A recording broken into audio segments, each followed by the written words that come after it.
an Unspoiled Network podcast. This is Unspoiled, covering Ted Lasso Season 3, Episode 12. So long, farewell.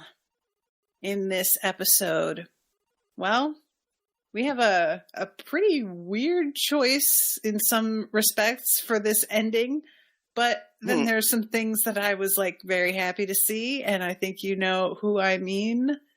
Dutchman, welcome to Unspoiled.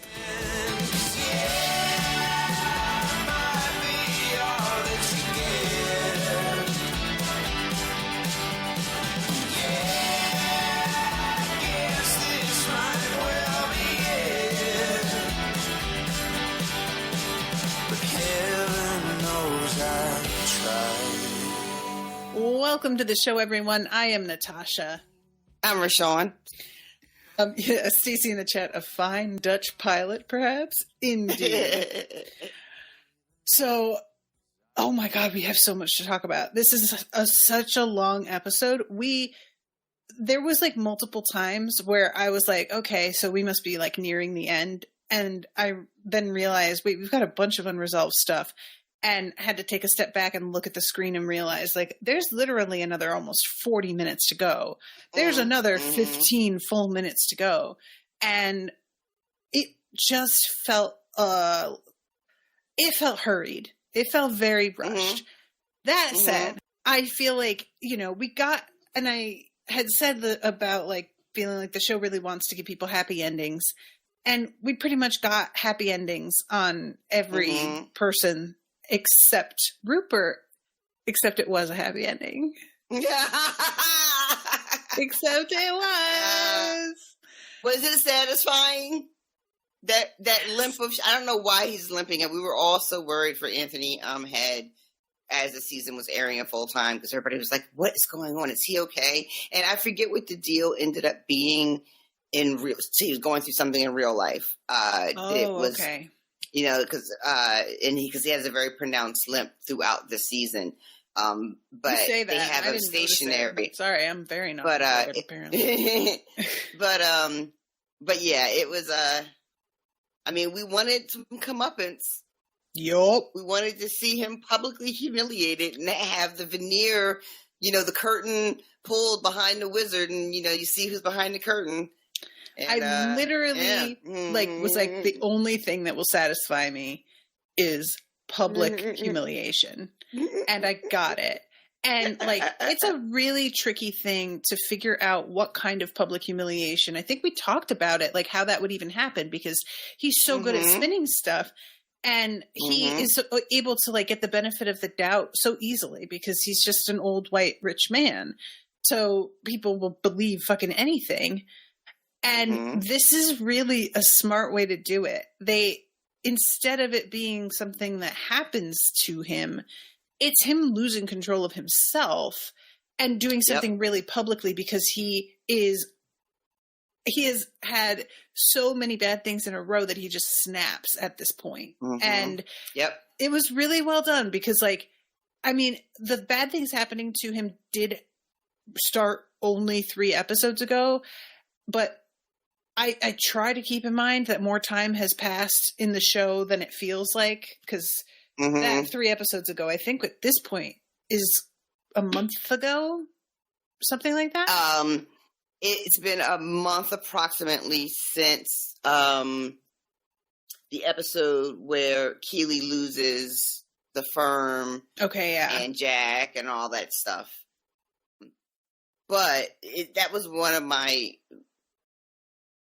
challenges with this season, was not just the pace of the storytelling, but also just really feeling like not understanding how much time has passed between each episode. And I felt like I spent a lot of time trying to gauge that and be like, okay, where are we now?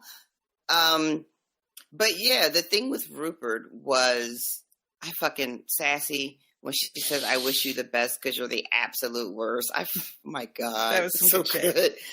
But yeah, the thing about Rupert, what I especially love too is we get at the very beginning of this episode, and then it's mentioned multiple times, his personal life is falling apart once again, and he's like on the cover of the tabloids, and people were talking about it. But Rupert has had a marriage fall apart publicly multiple times, and when at the beginning of this game, he walked into the club room and like makes a joke, and he's like, "Oh, here's where all the beautiful people are," and the whole room is eating it up, and you're just like, "This is the same shit. Like, it doesn't matter. These people are. He's just going to schmooze and, you know, come off looking great no matter fucking what." And then we get the giant payoff of him just losing control, which is like, for a narcissist, it's all about controlling your public image, right? Everybody's perception of you. You can let the person you abuse see you be shitty, but you don't ever let everybody else see you be shitty. You know? That's part of the fun, is knowing that nobody believes them. How are you supposed to enjoy yourself if everybody knows you're an asshole? Yep. And he, just like you said, just like a series of hits, and in a split second, he just fucking decides to march down there. And girl, that fucking, when he's talking to the coach whose name I always forget in the hall, and he's like, "Don't worry, I won't let you lose against your ex-wife." Well, I mean, your most recent ex-wife. I mean, your first, and he's just like talking himself into, I loved, this man is like saying the quiet part, and Rupert can't have that. He hates it so much. But there's nobody else who's going to work with him, I bet, at this point.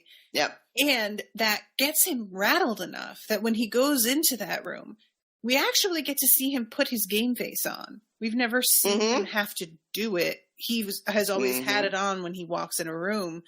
And there's just been such smugness at all times that having a moment where he has to contain his rage and smile was really delightful. It was a really nice like teaser, an appetizer. I like appetizer better than a moose bouche. A moose bouche means to amuse your mouth, which I always feel like is so. Is that what that means? Yeah. I didn't know that. A little mouth amusement. I don't like it. I don't think I like it anymore. I was quite fond of it. Now, not so much. Appetizer. I don't like it. It's I like that one better. Like an appetizer, but it's even smaller, so it's a tease. It just really works. So I don't know who coined that. I feel like it was TGI Fridays or somebody.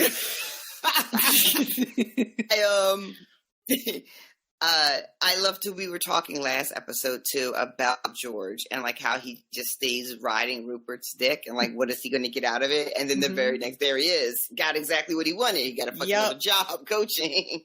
And then, of course, we had a wonderful callback to the fact that this guy wears these tiny, tiny shorts and his balls are always flopping out of him at every turn. I cackled so hard because, like, for a second I was like, wait, what's... Oh, and then I remembered the joke at the first, and I was like, nice. Wow, that's pretty good.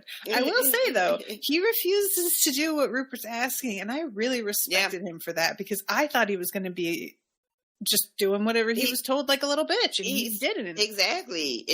There was no reason to expect better of him, right? Like, why wouldn't he? And he's been such a piece of shit throughout the series as a commentator. So I was surprised that he, like, you know, he had a line. It didn't seem like this guy had a line, you know? Yeah. But all right, let's mosey on back to the beginning. Okay. I guess. I love this fucking sitcom tease opener. Like, get Bill Lawrence, you get out of here. Oh my God. You get out of here trying to make us think that they slept together. We didn't fall. Nobody fell for that. Like, come Nobody fell for it. I get it was fun because, like, it's such a slow reveal. You know, she's sitting and watching the whole little pundit thing for a minute before Ted even walks out. And then we have the long, like, do you want to talk about it back and forth? And eventually... I love she tells him to shut up. Yep. Because that's the, from Beard's After Hours episode where he's being haunted by them and he keeps saying, shut up, Terry Henry. Oh, okay. I didn't catch that. And so she says the same thing. Yeah, there's a lot, like there's a million callbacks in this whole episode. There's just like one after another after another.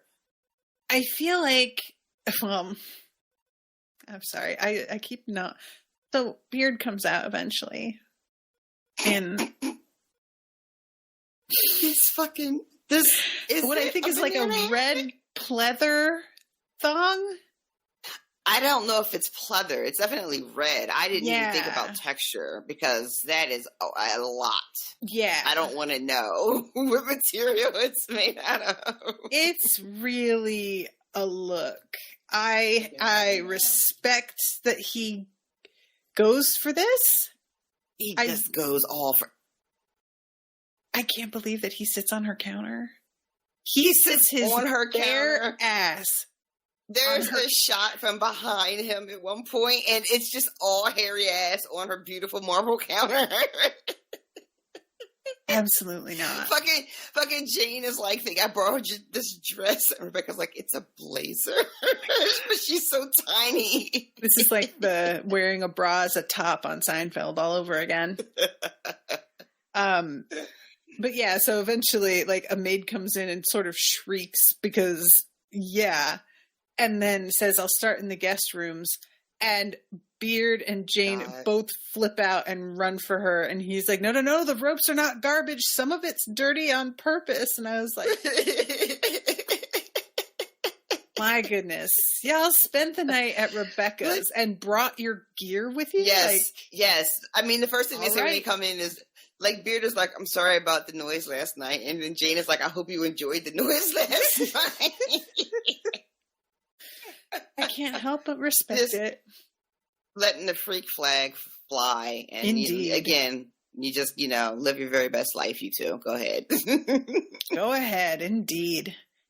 So that's our opener. We then go to our credits.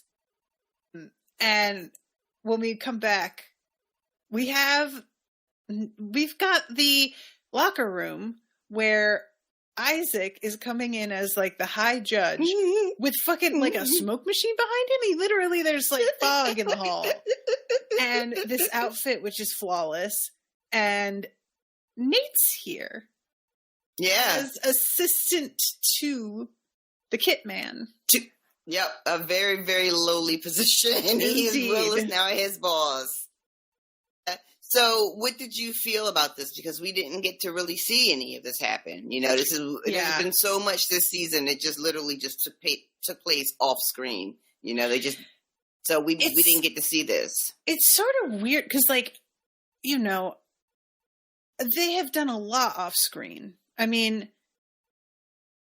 it's part of me is just so frustrated by it, and another part of me is like, I guess you were making these choices because it felt sort of self-evident where things were going, maybe.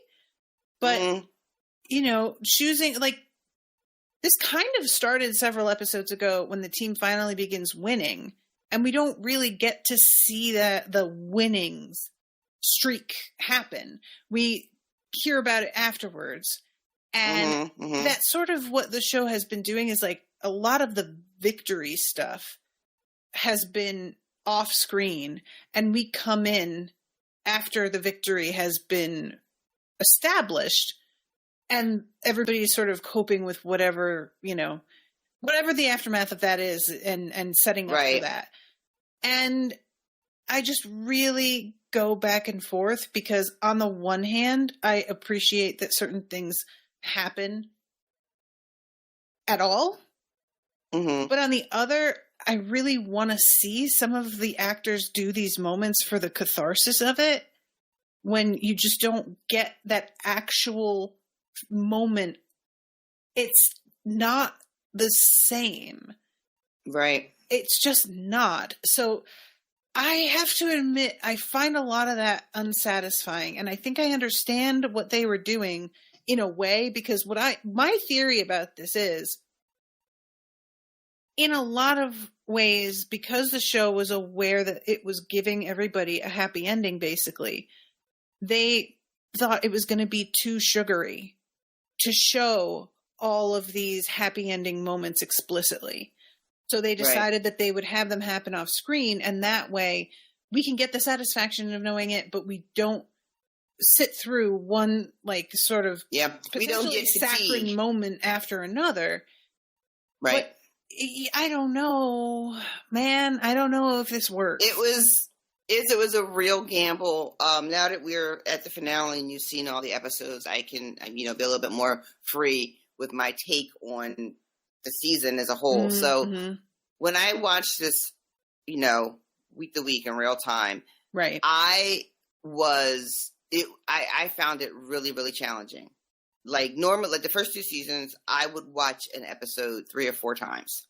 Like I would get to the end and then I would like a new episode would drop. I'd watch a new episode, then I would go watch the previous one and then the new one. And I would do that for every episode. So by the time I got to the season finale, I would have seen every episode as many times as many weeks. You know what I mean? All right. I didn't do that with season 3. I would watch an episode and then that sort of that impulse that I gotta watch it again right away. Yeah. I didn't have that with this season. And when I did finally start to rewatch them, I liked them better upon the rewatch. But the first run through, it was a combination of things for me. It was being aware that this was the last season. So that put a certain amount of pressure on it, right? Mm-hmm. Like I need to get everything done, right? Because we only have so much time. Then so many of the moments that I wanted to participate in happened off screen. So that was kind of like a little bit of a letdown. But upon the rewatches, I find that this season holds up, but it's definitely not like, I'm not going to try to like blow smoke and be like, it's just as good as the first 2 seasons. Cause it's not, in my opinion, but I did come around on it after a rewatch or 2. Yeah. It's the sort of thing that I feel like, you coming around on it is just sort of, we love these characters so much that we know this is it. And so you can give them more grace because you're just like, well, this is what there is. This is what I get, and you like come to peace with it because it's over. But when we talked about it enough last episode that I don't want to go back over everything, but there were so many things that I really thought were leading in a certain direction and didn't. And looking back at the time, I didn't have a problem with them at all because of what I expected was being set up. And then it just didn't happen. So that is making me like really frustrated in retrospect.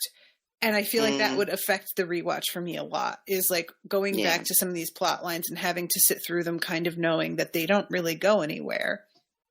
But anyway, so this scene, it turns out everybody's getting penalized for various infractions, like being late to practice. I love that Danny didn't send somebody a happy birthday text. Yeah, he tries to use the heart as like his defense.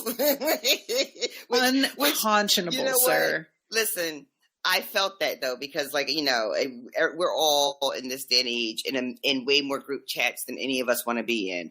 And I'm in like different work chats, right? Like I have my team and then I'm in one with my bosses, Right. And like sometimes all I can do is like a react, and I just hope that they understand that my react is with love. Listen, it's 100% love. I 100%, just going to be a react. You know me. I'm like not in the group chats. Like I am technically, but I'm not. So I very much sympathize. But when it's a birthday, you got to muster up more than a heart react. I will heart react like literally everything else. But if everybody in a group chat is chiming in to say happy birthday, and you got to jump in with a happy birthday. Come on. Come on. I want to say also, Danny be busy. He's got 2 bitches at that wedding. At the wedding, at the end of the episode, he got 2 swear girls. to God. He don't have time for happy birthday. This man's got a full plate. Oh, God. So, yeah, everybody's like, the fines are like hundreds of pounds that they're putting in. God. And Jamie, like, gets extra. Nate gets fined 5,000 pounds because he has missed every game, every practice. And he just says that seems fair. And I love that he has it like that, and also that he just and because of the huge fine, they're gonna have an end of season party at Sam's restaurant. Were you trying to remember the restaurant, or are you trying to remember Sam's name? I couldn't think of Sam's name. Oh, it was so weird. It was so weird, and I have it like paused with him on his. I love the scroll too. It's not just a piece of paper; it's a fucking scroll he whips out. It's so awesome. And the fucking costume that Isaac's got on, and he has a gavel and the whole thing. Like he's got like the frill cuffs. It's so good. I love that outfit. I would wear that. I just started watching Top Boy, and he's in that. He doesn't have a very big part, but he's in that, and he, I don't know if you heard about that. It's an old BBC show, that got rebooted for Netflix. And I don't know if reboot's the right word. It's like a sequel, I guess. But anyway, he's in it. And I think he was in the original, but I haven't watched it. The original was from like the mid 2000s. Okay. But I don't know if he's in that. I'm going to go watch it and see if he's in it, because that would make him a teenager, and I would love to see that. But he's in the one that I'm watching now on Netflix, and he plays he's in a gang. He's like a drug dealer. Yes. It's so funny to see him like that. Wholesome Isaac is scary. Look, I want that, and I want Danny to be like somebody that he has to deal with. I would be down for that. God. That would be real fun. I'm into it. So they're going to have karaoke at Sam's restaurant, and it's just very live band karaoke, like the fucking place, the place in Orlando that we kept not going to. We tried 2 times. We went one time. We did, but we were so late, nobody got to perform or anything. And then the second time for the bachelorette party, we were just like, nah, we're just gonna stay home and play Jackbox, which was, you guys, I wish super fun. You could have seen me fucking. I was such a mess during that Jackbox game. It was really, it was messy.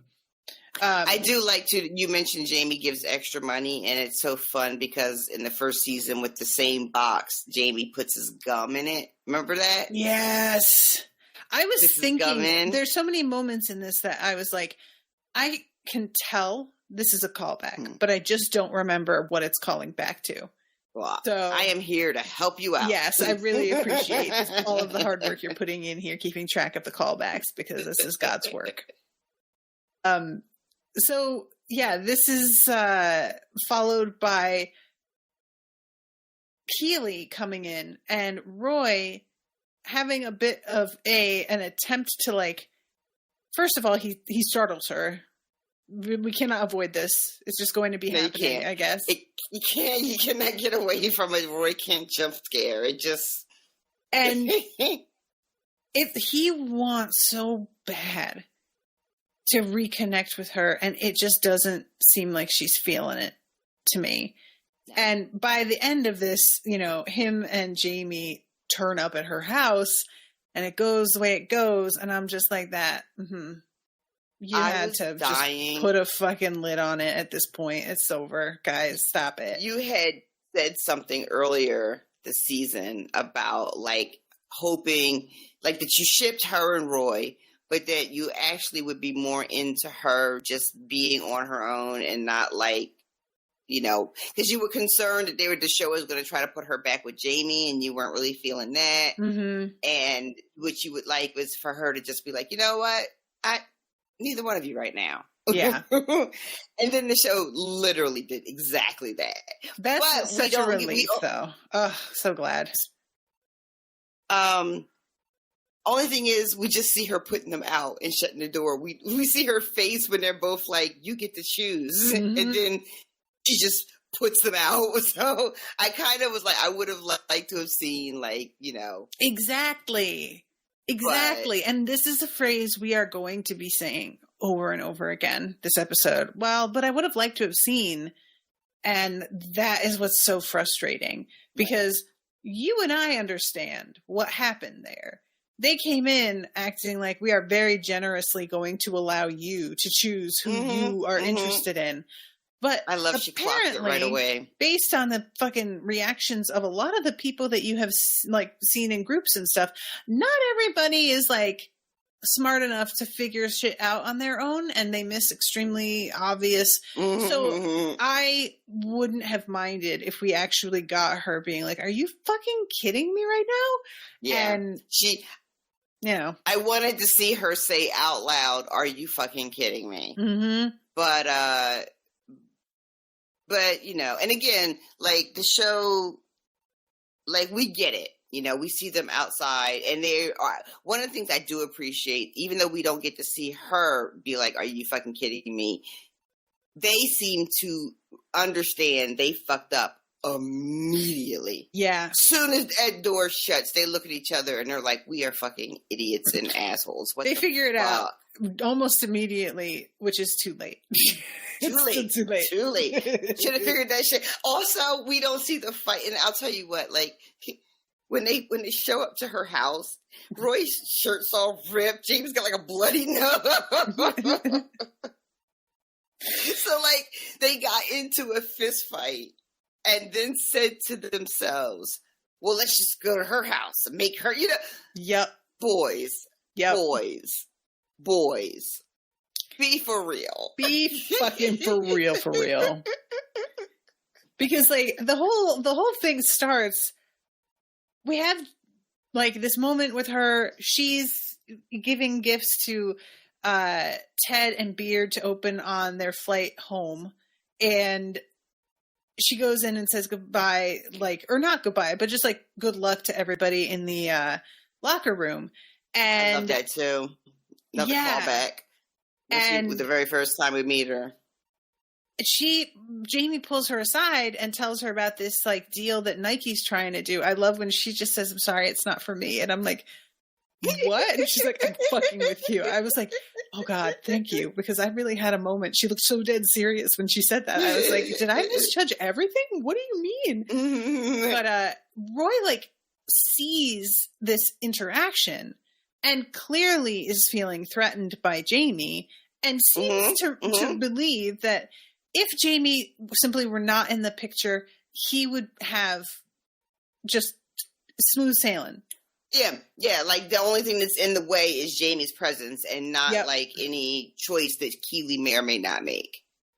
And Roy, I think, invites Jamie out for a beer specifically because of this interaction that he's seen Jamie have with Keeley. That's Definitely. the whole right point. Definitely. Because he tries to act like, "Oh, let's just go out for a beer and then I'll happen to bring this up and we can just like have it done while we're having a friendly beer." And I'm like, no, this is your explicit purpose in inviting him out. And the way he does it is just like, well, I slept with her the most recently. So it's up to you to fall back because that's like the thing to do. And I'm like, one, ew. Like the fact that he's telling Jamie he slept with her is so gross. Jamie is like, "I had her first," and Roy says, "I had her last," which both of these things are wrong. Mm-hmm. And then Jamie's like, "That was over a year ago." And then Roy is like, "No, just a month." This whole sequence is wrong and gross, and they are better than this. Yes, that's a really good way to put it. Yes, they have grown, and they are better than this moment that they're this whole night. Actually, quite frankly, this whole night they are better than this. And it's weird to see how. And it's funny too because there was a whole conversation later. There's a bit right after Roy sees Keeley in the parking lot. He goes and gets like really close to wanting to talk to the men. Yeah. And can't quite. And later on, he like it. comes back and is like, "All right, I have to do." But it's like, for a second, I thought this is the moment, and it was not quite yet. Nah, yeah, it's a little bit later in the episode. He finally breaks down, but it's because I think he comes back after the thing with Jamie. Because he's talking about how he, why isn't he? Is the Diamond Dog session after him and Jamie go to Keeley's, or is it before? I believe it's after. Yeah, I think because, so. It's after too. The first one, when he almost does it, is when he just blurts out, "How do you know if a girl likes you?" Yeah, and so the next one I believe is after because he is I think it might be a response to him realizing like how bad he fucked up and that he hasn't changed as much as he wishes he had. Mm-hmm. Yep. Yeah. And I think that's what's so startling to him is that he is under the impression that he has made a lot of changes. He has, right? Yeah. But I think, thinks that he's much farther along than maybe it turns out he is, which is why the night out with Jamie is so informative, because look how quickly he sort of regressed back into this behavior that he's not that dude anymore. He's better than this, but we just sort of fall back into our habits and our patterns so easily. Nothing like sends you back into your pattern like really, really wanting something. Mm-hmm. You know, as soon as you like get really fixated, it's so wild how many behaviors that were very easy to maintain now simply feel like, what? No, I mean, this is a special case because this is a real thing. And I just really understand how when, like, what it comes down to, Roy fucked up real bad. Mm-hmm. He had a great thing and he threw it in her face and then walked away and acted like he could just come back into her life and pick it up where they left off. And he knows now how bad he fucked up. And I really get seeing exactly what you lost and starting to really grasp how bad a decision that was. Yeah.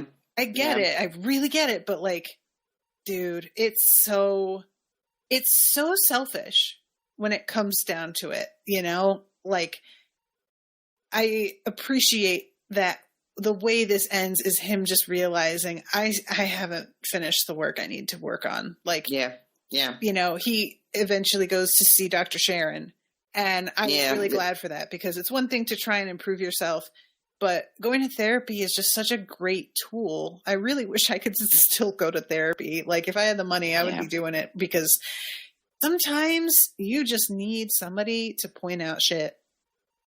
And I feel like there's not a better therapist than Dr. Sharon for Roy. She's the exact kind of honestly style. You know, and we know how hard it is for him to open up and how he just doesn't want to deal with so much as the emotional stuff. And we had talked earlier in the season 2 about what we would like to see for Roy, and I think I specifically asked you what would he have to do to be sort of like worthy of Keeley giving him another chance. And one of the first things you said was he needed therapy. He needed to figure out what his deal was. Yeah. There's also a thing at the beginning of this episode where fucking Leslie comes in to tell Rebecca about, this happens after the Diamond Dogs thing where Roy is just like, nope, I'm not ready for it. Yeah. That she can sell, a percentage of the team and really raise a lot of capital that they can then turn around to use to improve the stadium, players, like all kinds of shit will open up for them if they sell like 49% of the team. Yeah. And she asked, what would I get for the whole deal? And he estimates like $2 billion. This was, I think me and you had talked about like money and shit. I was nowhere close. Not even I wasn't in the ballpark. I felt like such a fucking rube. Like some starry-eyed hayseed. I don't know fucking anything. I couldn't have been more off. Like, if you had asked me top, I would have said like 500,000. I'm not even near $1 million. And he's out here with billions? Are you fucking for real? I don't understand sports, man. I just don't. And this is not me being like, oh, sports ball. No. I get it. It's a real thing that people get invested in and love, and that's awesome. But it feels like a completely it's as good as being like, these people are all neuroscientists. Like, that's how completely alien it feels to me, that culture, and putting that kind of like value on a sports team, that it's worth that kind of, it feels fucked up. It feels fucking wrong. Like, you know what I'm saying? Like the thing that's so wild to me when he dropped that number, because like I was like a fucking cartoon, like my eyes like, popped out of my head. You know what I mean? But if for the team to be worth $2 billion, and keep in mind, you guys, we are talking about Richmond. This is just like for pretend, but Richmond is not even like they're having their best season in their history, right? Like the voiceover talks about what a mediocre team this team has been. Yeah. This is their first really good season. This is, by the way, but right. It was like super shady, right? It's just like, it's been fucking garbage. Let me list all the ways. Christ, like, dude. And it's still worth $2 billion. So like a premier, really kick-ass team like Man City or whatever, I can't even begin to imagine what a team like that is worth. And do you know how much money they have to generate to be worth $2 billion? Like, it is it's like a printing machine. It just prints money. Sports just prints money. It's wild to me. It really is. It's the whole thing. I can't. You guys, I want so bad to let go of the rage I feel every time I think about money these days. And things like this make it so difficult. Yeah, it's really hard. I just want to skate right by to this. But yeah, this was really painful. And Rebecca has a moment where she's really thinking.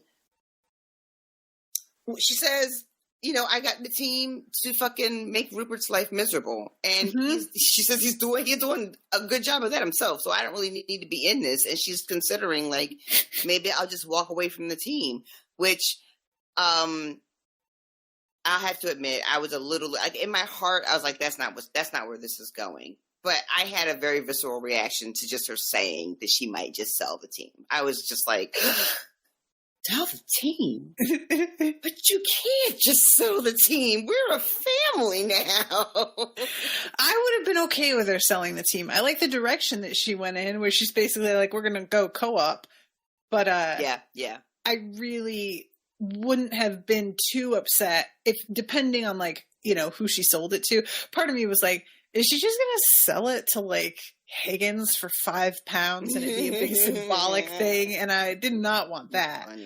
But I wouldn't have been too mad about it. It definitely, I understand in that position where that potential freedom is in front of you, that kind of freedom, billions of dollars of freedom. Yeah, that's a whole other thing. That's a whole other thing. Like she's already rich as fuck, and she spits her drink out at that number. So, and then we go to the boys on the field practicing, and we get a serenade. What did you think of this performance? This was so weird. It's so strange, right? It's so weird, you guys. Like, I don't dislike it exactly. It just tonally was bizarre. Choice.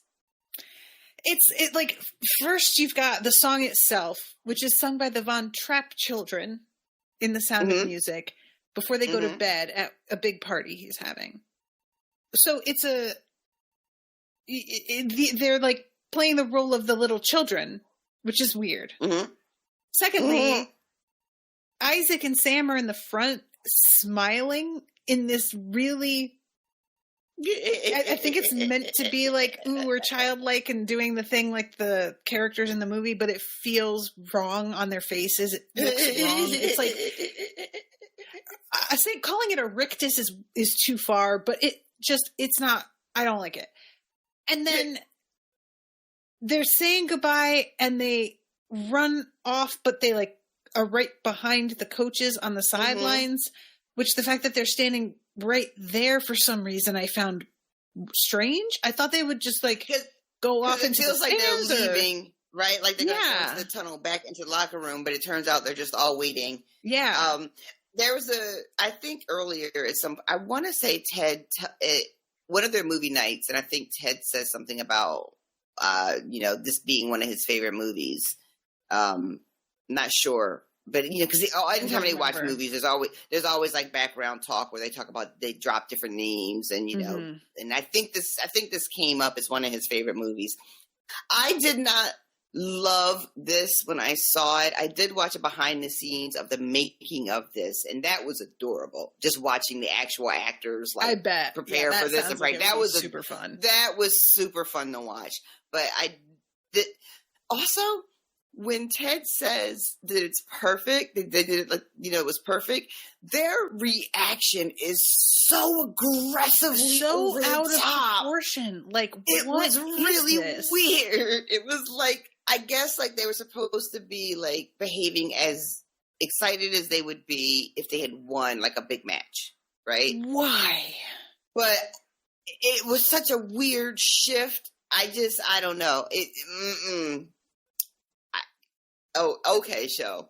Yeah, okay. It really felt like they were trying to make something happen inorganically. The reaction they're having, like him saying it was perfect. They go absolutely nuts. They're like whipping towels. Yeah, they're ripping their shirts off, and everybody in the audience is too. And that for me was the weirdest part. It was already weird with just the team, but they're the ones who worked on this and planned it out, and it's like kind of Ted's signature thing to do a musical number. So the fact that they're doing it without him spearheading it, I get being really thrilled that he pulled it off and that he approves of it. But the people in the stands also freaking out. Yeah, I don't know if we're just supposed to be like they just got swept up in the fervor, or I don't know. And also, literally, what else is Ted gonna say? Like, let's be fucking for real. Also, he is not gonna be like, well, 7 out of 10, boys. You tried your best. Like, that's not gonna happen. And his reaction was really understated. He said, "Thanks, guys. That was perfect." Which I know he meant it and it was sincere, but it just, it wasn't like his very effusive sort of self that he normally is. Yes. I don't know. My screen keeps freezing. My internet's being wonky. I'm sorry. I just got a new router. So I don't want to aren't brag, you fancy? But we had to I bet you're going to brag anyway. So poor. But we're literally releasing it. But oh man, it has changed the game. Things are fast now. It's real nice. Oh, I'm jealous. Hey, maybe you could look into a lease. I got a dealer I could hook you up with. I mean, I think that's how my shit works anyway. They just don't tell you that, Just you look at your bill every month. You're like, what is that additional charge every month? Oh, I'm leasing. Apparently, was unaware. So after the big performance, we have. I just love Trent Kren being around too. Yeah, like there's a scene where he just walks by and he just tells Keely, "Love those boots." And I was like, good. I'm glad somebody said something because I do love those boots. I really want Trent Kren, the actor, I don't know what his name is. I really want him to read A Sleep Story on Calm for me. Because they, go for people who have really soothing, sometimes rumbly voices. And he would be amazing. He would be so good for one of those. So just putting it out there in the universe. If anybody who works at Calm is listening to this, which I know you are because we have billions of listeners, I want you to reach out to him and have him read something. I request that it be on a train in the rain.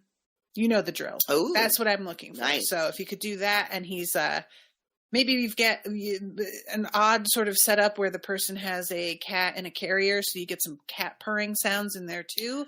Oh, and then I feel like we would have a pretty coming together solid, nicely. Yeah. But yeah, every time he talks, I'm just like, ooh, it's like, not like sexually. It's like, do you know what I mean? There's just it's like at a level that makes me just exhale a little bit. Oh, that's nice. Anyway, then we have Rebecca and her mom at the pub. Weird interaction with the boys. They call Rebecca the mom they never had. They scrounged their pennies together. This is a big deal because we know that these kids are broke. Mm-hmm. One of them got a job this season. The rest of them, I think, we don't even know if they work or not. They spend all their time at the pub. They don't ever have any real money. They can't afford to go to games. All that's been established. And they put their money together and treat Rebecca and her mom to lunch. They pick up her tab. Mm-hmm. And then they come over and they just thank her for everything she's done, for putting the team together. And then you're right. They lose the thread a little bit. It gets away from really them. Do. And they end up calling her basically the mom that they've never had, and then tell Tish that she's the grandmother that they never had, and she is not here for that at all. Oh, I'm sorry. Rebecca's mom is named Jenny. Tish is the what is Rebecca's mom name? It's not Jenny. Is it Virginia?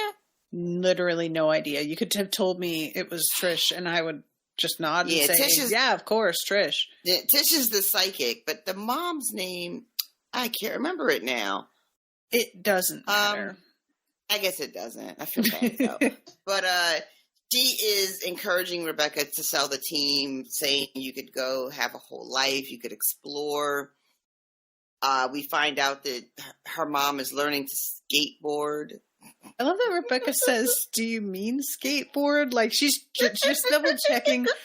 Look, I know you say a lot of shit, and I just really need to double back here and confirm you meant that, because that's crazy. And I don't know if I believe her or not. She says, "Are you any good?" And her mom says, "I will be." Which I love the confidence. I love this for her, but also, are you sure?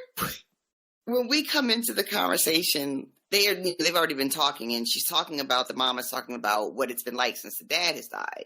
And she talks about, whatever she's saying. And then she says, and it turns out what I've always suspected is true. I am exceptional. Oh my God. I don't want to know. Just real big Peggy Hill energy. She does. Oh man. You know what? Exceptionally full of yourself, I guess. You can just say exceptional in the direction of anything and be technically agreeing with her. So sure. Sure, let's just say that. That's fine. And she claims that Tish knows who's going to win the game. Rebecca is not interested, and then tells her mom to please tell Tish that she's a fraud that preys on the weaknesses of people. She said you would say that. I bet she did. Rebecca says, I had a dream. What she said, that I was singing karaoke in Japan or something like that? No, that she was a teacher in Japan. Is that what she says? I thought it was a teacher, yeah. And her mom is I had a dream that you were a dentist in Taiwan. I had the same exact dream. And then when she's like, well, you say potato, you say potato. She does it twice. She just says, you say potato, you say potato. I fucking lost it at that. I don't know what got me so bad, if it's just the complete lack of logic and just in thinking that it's the same line twice. But oh my God, that really got me real bad. You know how I am with things that are slightly mispronounced. Every time that it's always just kind of a weak spot for me. Right. And I love that it's her answer to being corrected also, which is just so beautiful, because someone who says that has no interest in being corrected whatsoever. No. You say potato. You say potato. I'm sorry. It's just so funny. Oh, man. Okay, so let's we gotta get our shit together here. So we earlier in the episode. Oh, okay, go ahead. I was just going to say, we're going to skip over Jamie and Roy because we pretty much went. Yeah. Earlier in the episode, Trent had dropped off his manuscript for the book that he's been working on. And there's a funny gag at the beginning where he asked them both, take a look, Beard and Ted, let me know. And Beard pulls out a red pen immediately and is scratches through the first line. Going to town on this thing. And so then after the pub scene, we come back and Trent is like in his little office and Ted is reading, and Ted sort of kind of laughs a little bit. And Trent comes flying into the room. Trent has to check what page he's on to tell how long it took for him to laugh. Right.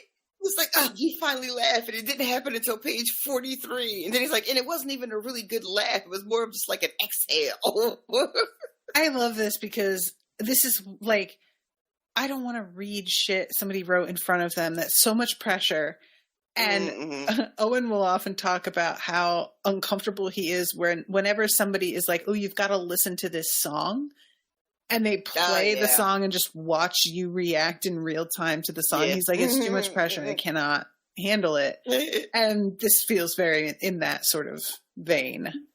So yeah, I really appreciate him being really desperate to know what Ted thinks of it, and Ted doesn't give him anything in this moment.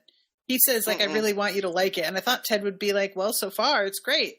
Nope, he just like nods at him, and then and I was like, you're not giving anybody anything this episode, Ted. What is chastises him for being the laugh police? Oh, that's right. Like, I know everybody's really divided on the police these days, but we can all agree that nobody likes the laugh police or something like that. It's like ACAB, but it's for laughing police.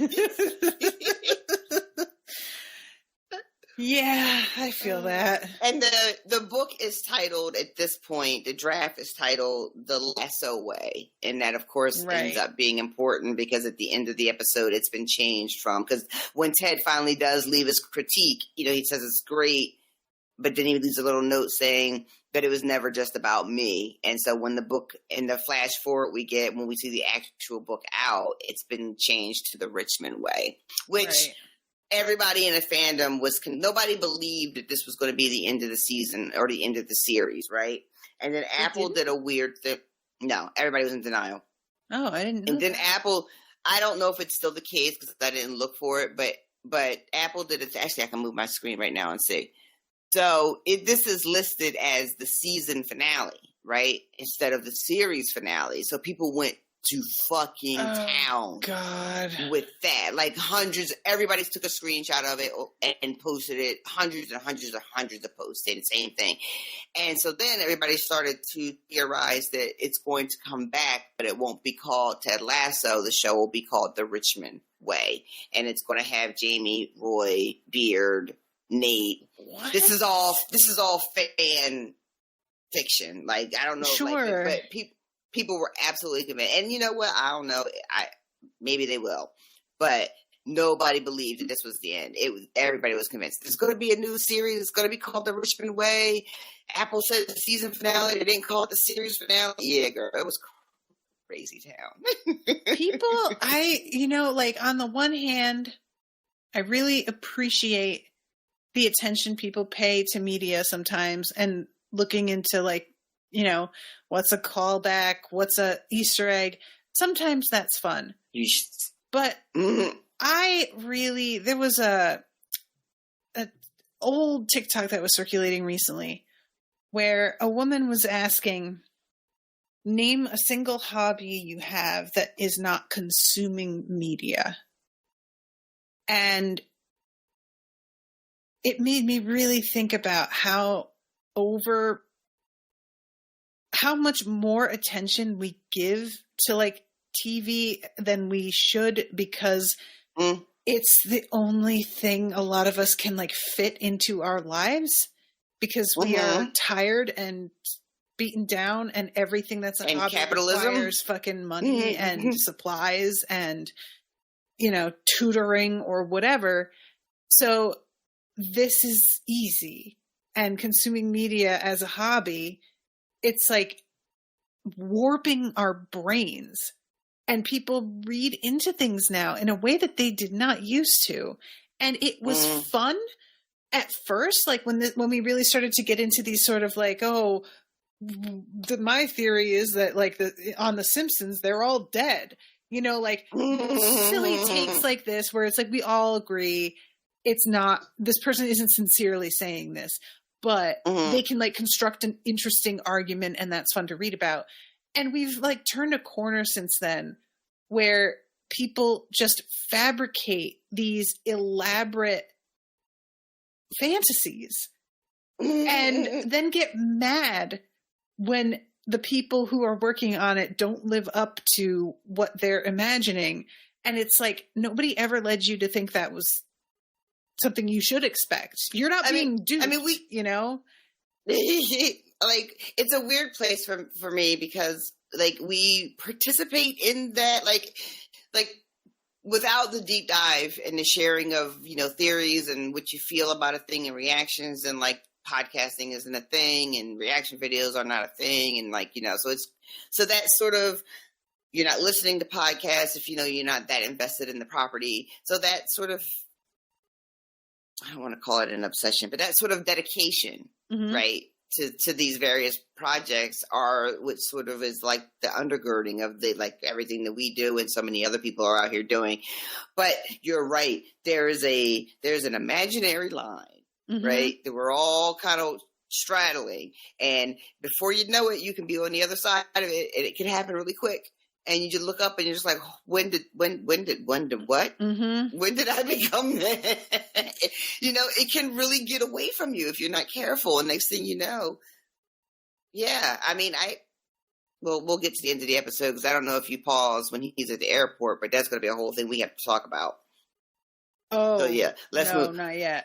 Okay. Yeah, let's move on because we definitely have to talk about that. Okay. So, then we have Rebecca and Ted sitting in the empty stands, and she is basically, in her very dignified way, pleading with him to not go home, to stay here, offering him the world. I really I was surprised that she did this, because what she's attempting is to get him to like get all of his family to also change their lives and move over here. And it should have been a hint what was going on when she said that Michelle could come too. Like, clearly things were already in a better place, but I thought it was weird at the time. I was like, why is she talking about Michelle? That's his ex-wife. Why would she fucking move to another country for her ex-husband? That's weird. But I just like what she is asking. Oh wait, do you mean like Ted and Michelle being back together? Yeah. Oh. That's funny. I didn't take it that way. I just figured Michelle has to come because she's saying Ted is going home to be with Henry. Right. So to get Ted to stay, Henry needs to be in England. And Henry can't be in England unless Michelle comes. So Michelle is coming with not part of like her and Ted being together. That's the way I also took it. But knowing now that they got back together, I have to assume that by this point, this was happening and she knew already. He pulls up in front of the house and unloads his stuff at the house. What do you think is happening?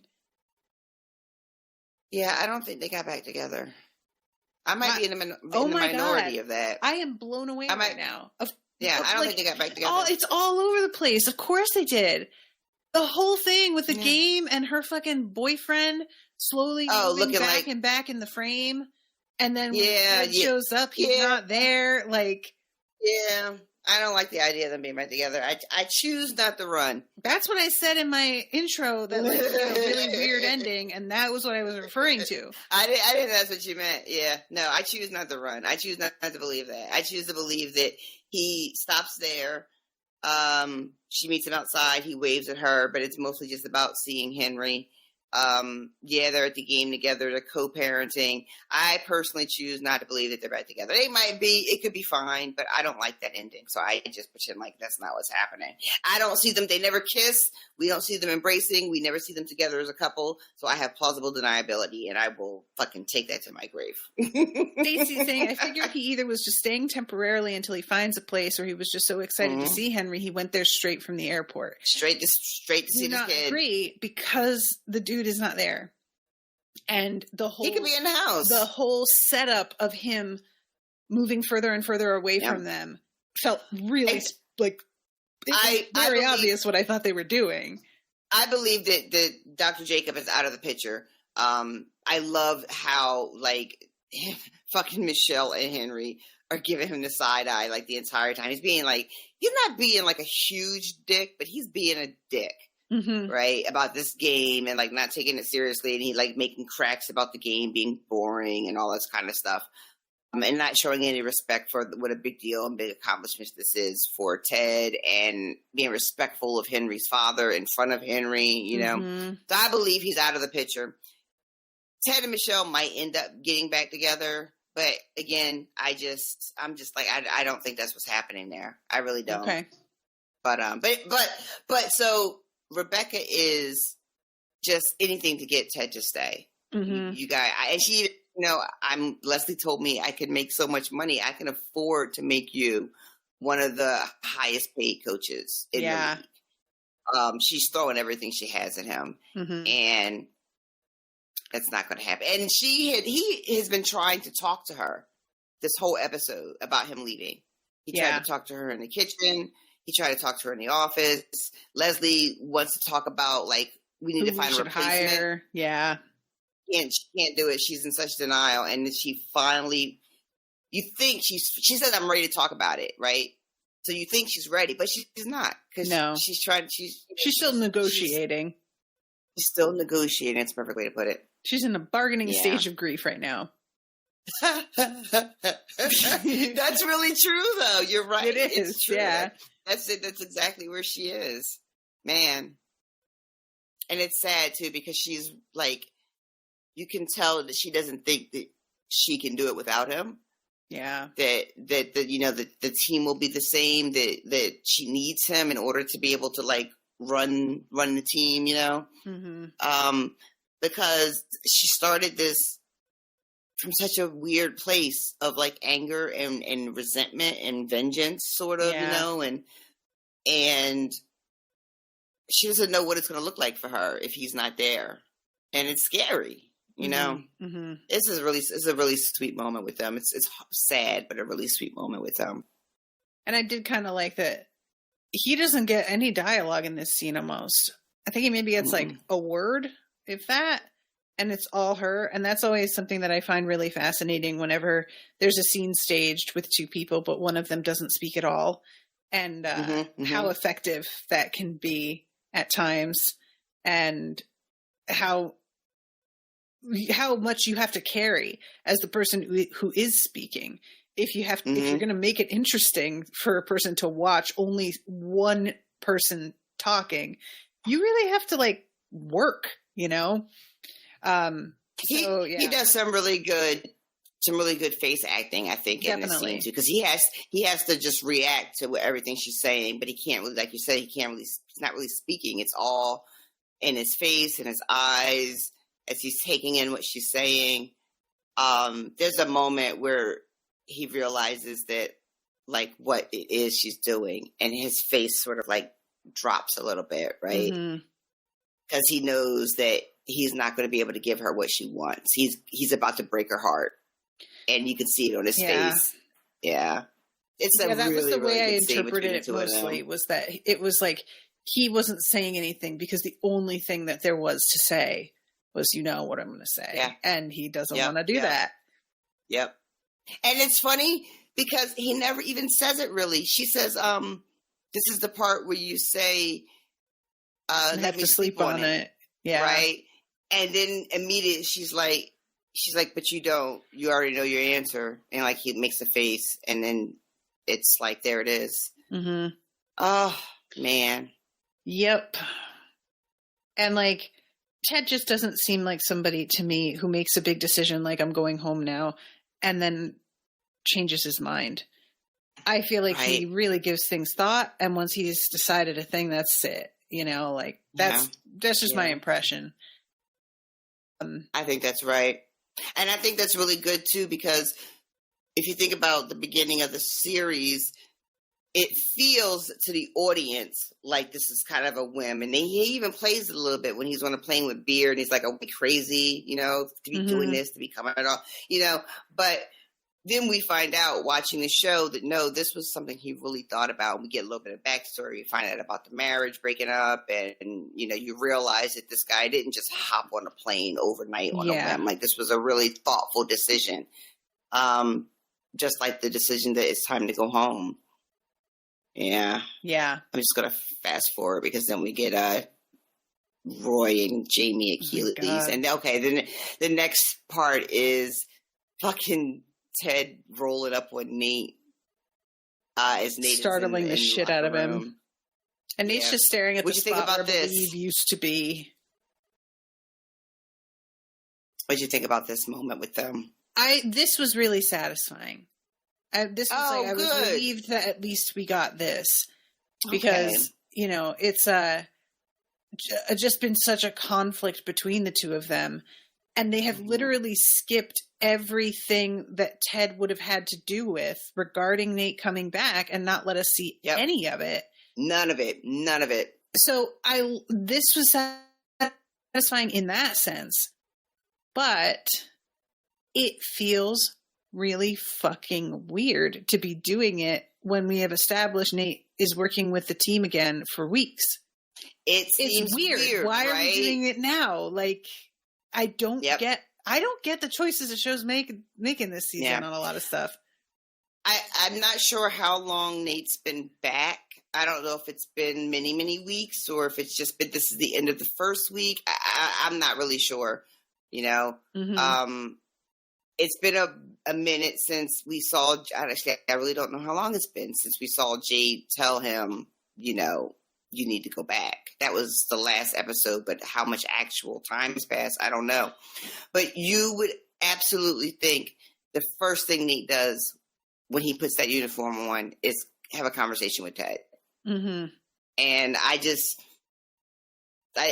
don't know. I don't know. It's weird, I love right? this. If we put this earlier, this would have been the exact thing I wanted. But the placement of it is totally bizarre. What are you doing when everything has been sort of ramping up to this conversation? You take all the tension out of it by having him already working. Like, it's just, why would you do it this way? I don't know. I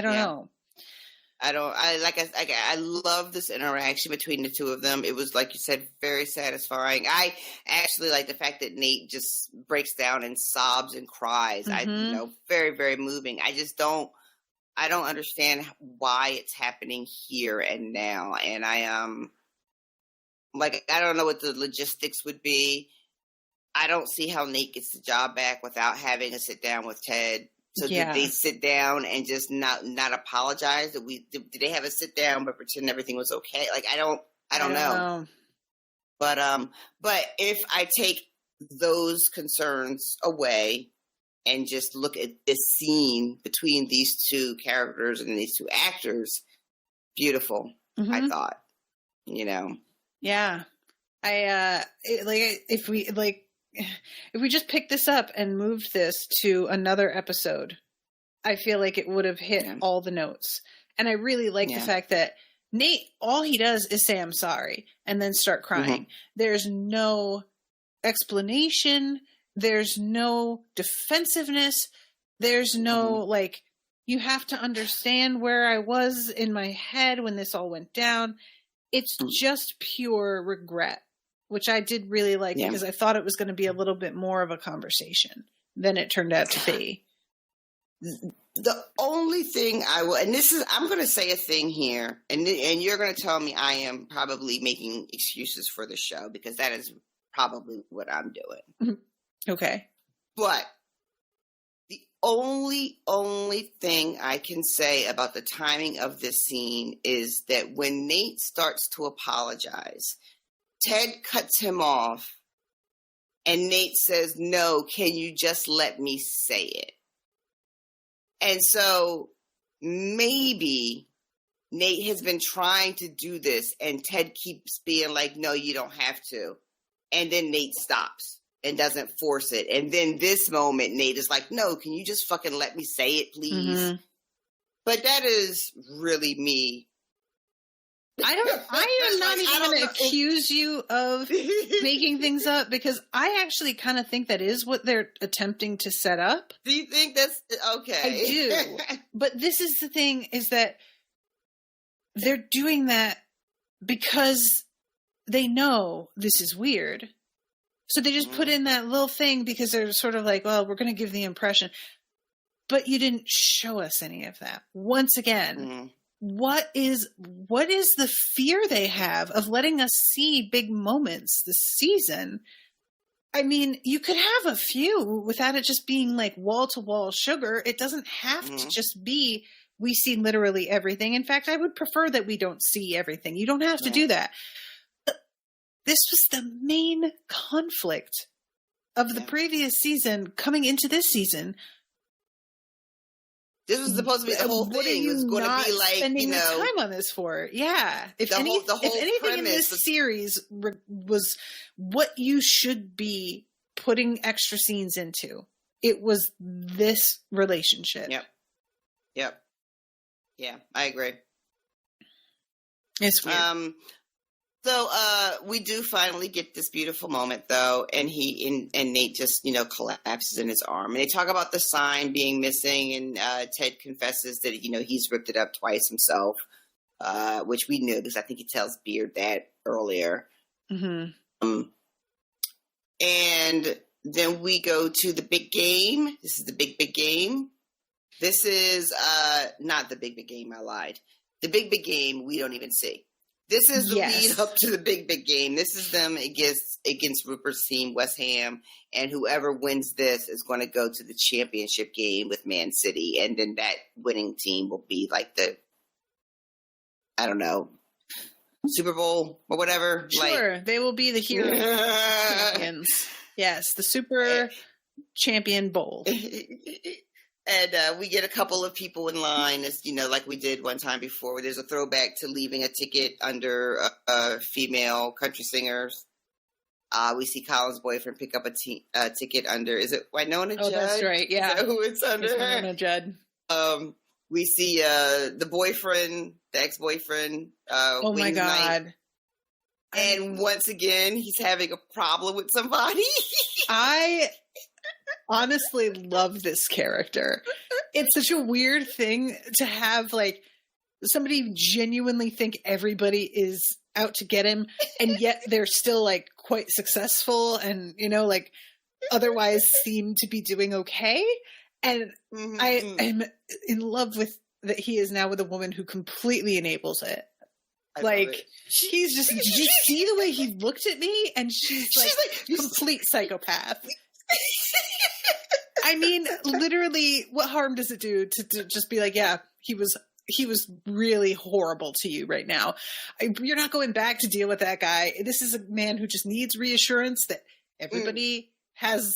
This is the sort of person that's just like, everybody's jealous. They're all jealous. Like, I was going to say that it's not even just that everybody is like a dick to him. He thinks that everybody is jealous, and that's why they're like being such dicks to him. Oh my gosh, she's wearing, and this is like not important, but the way they have her dressed, I feel like is really, really on brand, and I can't really explain anything more than that. I'm missing. She's wearing like she's wearing like a fuzzy vest, like a furry vest jacket. Oh, nice. Okay. I can't really explain what I mean by that, but I just feel like it's really on brand. Yeah, if you know fashion, there are certain things that it's sort of like, I accept this, but if you try to get me to like enunciate why, or articulate, that's the word I want. I really get what you mean, And the fuzzy vest is a very specific kind of look. It's like, she's sort of upper class Snooki. You know what I'm saying? Yeah. It's like she's almost a Shav, but she's too rich to quite really be. So it's like, what if I had Shav taste, but money? And it's perfect because this guy we know is like well off. When he was dating Rebecca, who we know is loaded, and I think Keeley says something like he's like status appropriate and financially appropriate. So we know he's like, but his energy is also very Jersey Shore-ish, right? Yes. Like, for a guy as, like, upper class as he's supposed to be, and he doesn't really carry himself with that sort of British kind of, you know what I mean? I mean, Like, this dude would be amazing on a reality show because all he wants to do is pick fights all the time. Like, can you imagine if he got on a, like, his talking heads, all he would be doing. Did you watch that clip I sent you of, like, Key and Peele texting each other and how they're completely misinterpreting one another's tones via the text messages? I think so, but now I can't remember. I'm sure I did. I watched everything you sent me, but I can't think of it now. What Key is, like, texting, like, so do you want to meet up or what? And his friend is... yes. I did watch that. And you are fucking priceless. And you go to him, "Aw, no, you're the one who's priceless. You're the one who's priceless?" Like, that is the energy of this dude. He would be in that talking head, completely misconstruing everything anybody around him said. Oh, and you would be like, how did he even come to these conclusions? Like, the tone wasn't there. The body language wasn't there. What do you mean? Oh my God. Now I'm just picturing him in this fucking, like, confessional on whatever reality show he's on. I would be into it. Him and her, like, they would do really well in some sort of Real Housewives of London. Like, that's amazing. Is that a thing? It may be a thing. Hold on. I'm gonna look this up. Should absolutely be a thing if it's not. I feel like the ladies in London would, like, know better, though. Ladies of London. Like, that's what it would be called, too, right? It's literally They would have to be new. No, it's a thing. Ladies of London is an American reality television series that premiered on June 2nd, 2014 and aired on Bravo. And I just got it. I just said it right out of my mouth. Wow. I'm trying to see how many seasons this got. I can't. Wow. It's like 2014. That's been a minute. I'm surprised I haven't heard of this now. I don't remember that at all. Before now. 3 seasons it had. I got right around that time. I got hooked into the shows they were doing about travelers and Romani folks. I'm not going to say what they called it because it's a slur. Yeah, the whole ass show with a slur in the title because it was that I guess My Big Wedding. Yes. And I was obsessed with that show. My Big Slur Wedding. Cool. Because the fucking dresses had lights and shit in them. I had never seen anything like that. I was obsessed.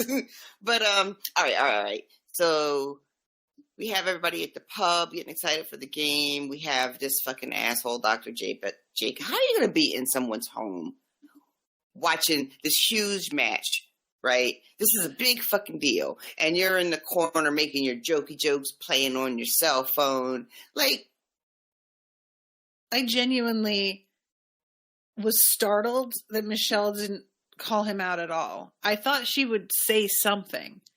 I think they shushed him. That's the best they did. They shush him when he later on, when he starts to be like, this is like in Speed. And I'm like, what? It's like what it is, right. Which is a kick. Like, it's a very important, it is the thing. Like, you don't need to compare this moment to anything. But really, the only, like, he comes in and sits down and he's like, oh, I can't wait to watch this riveting game that'll end in a draw of 0-0. 2 hours. Yeah. That's such a fucking really, like, that's just like such a thing that everybody says about football. Like, that's such a basic fucking, it's not even clever or funny. It is so common. That is the American joke about that sport. Even I know it, and I don't watch sports. So that was the moment where I sort of thought Michelle was going to be like, what's your problem? And instead she just sort of laughs, like, uncomfortably and glances over at Henry, who looks at her uncomfortably. And I wanted even more when they exchanged that look for her to be like, okay, he noticed also. I should say something. But like, you don't have to be here for this, sir. Like, fine, go out, go somewhere. TVs all in the house. There's got to be 4 more TVs in this house, plus whatever's on your phone. Go do that then. But I guess we didn't like Dr. Jacob. Nobody liked Dr. Jacob. No. And the show clearly wanted us to make sure we understood that eventually Michelle and Henry weren't going to like him either, because we had seen them really looked like they liked him, and Henry enjoyed his company, and, nice little happy family. And I guess, the show wanted to give us the satisfaction of knowing that even if we're not promising you that Michelle and Ted are endgame, even though some people clearly think they are, we want to make it clear that this arrangement is, fraying around the edges. Yeah. And I have to say, people enjoyed it. People really did. How can you not? People were here for it. But once again, you don't get to see any, you get to see it breaking, but you don't really get to see her standing up for herself or, I don't know.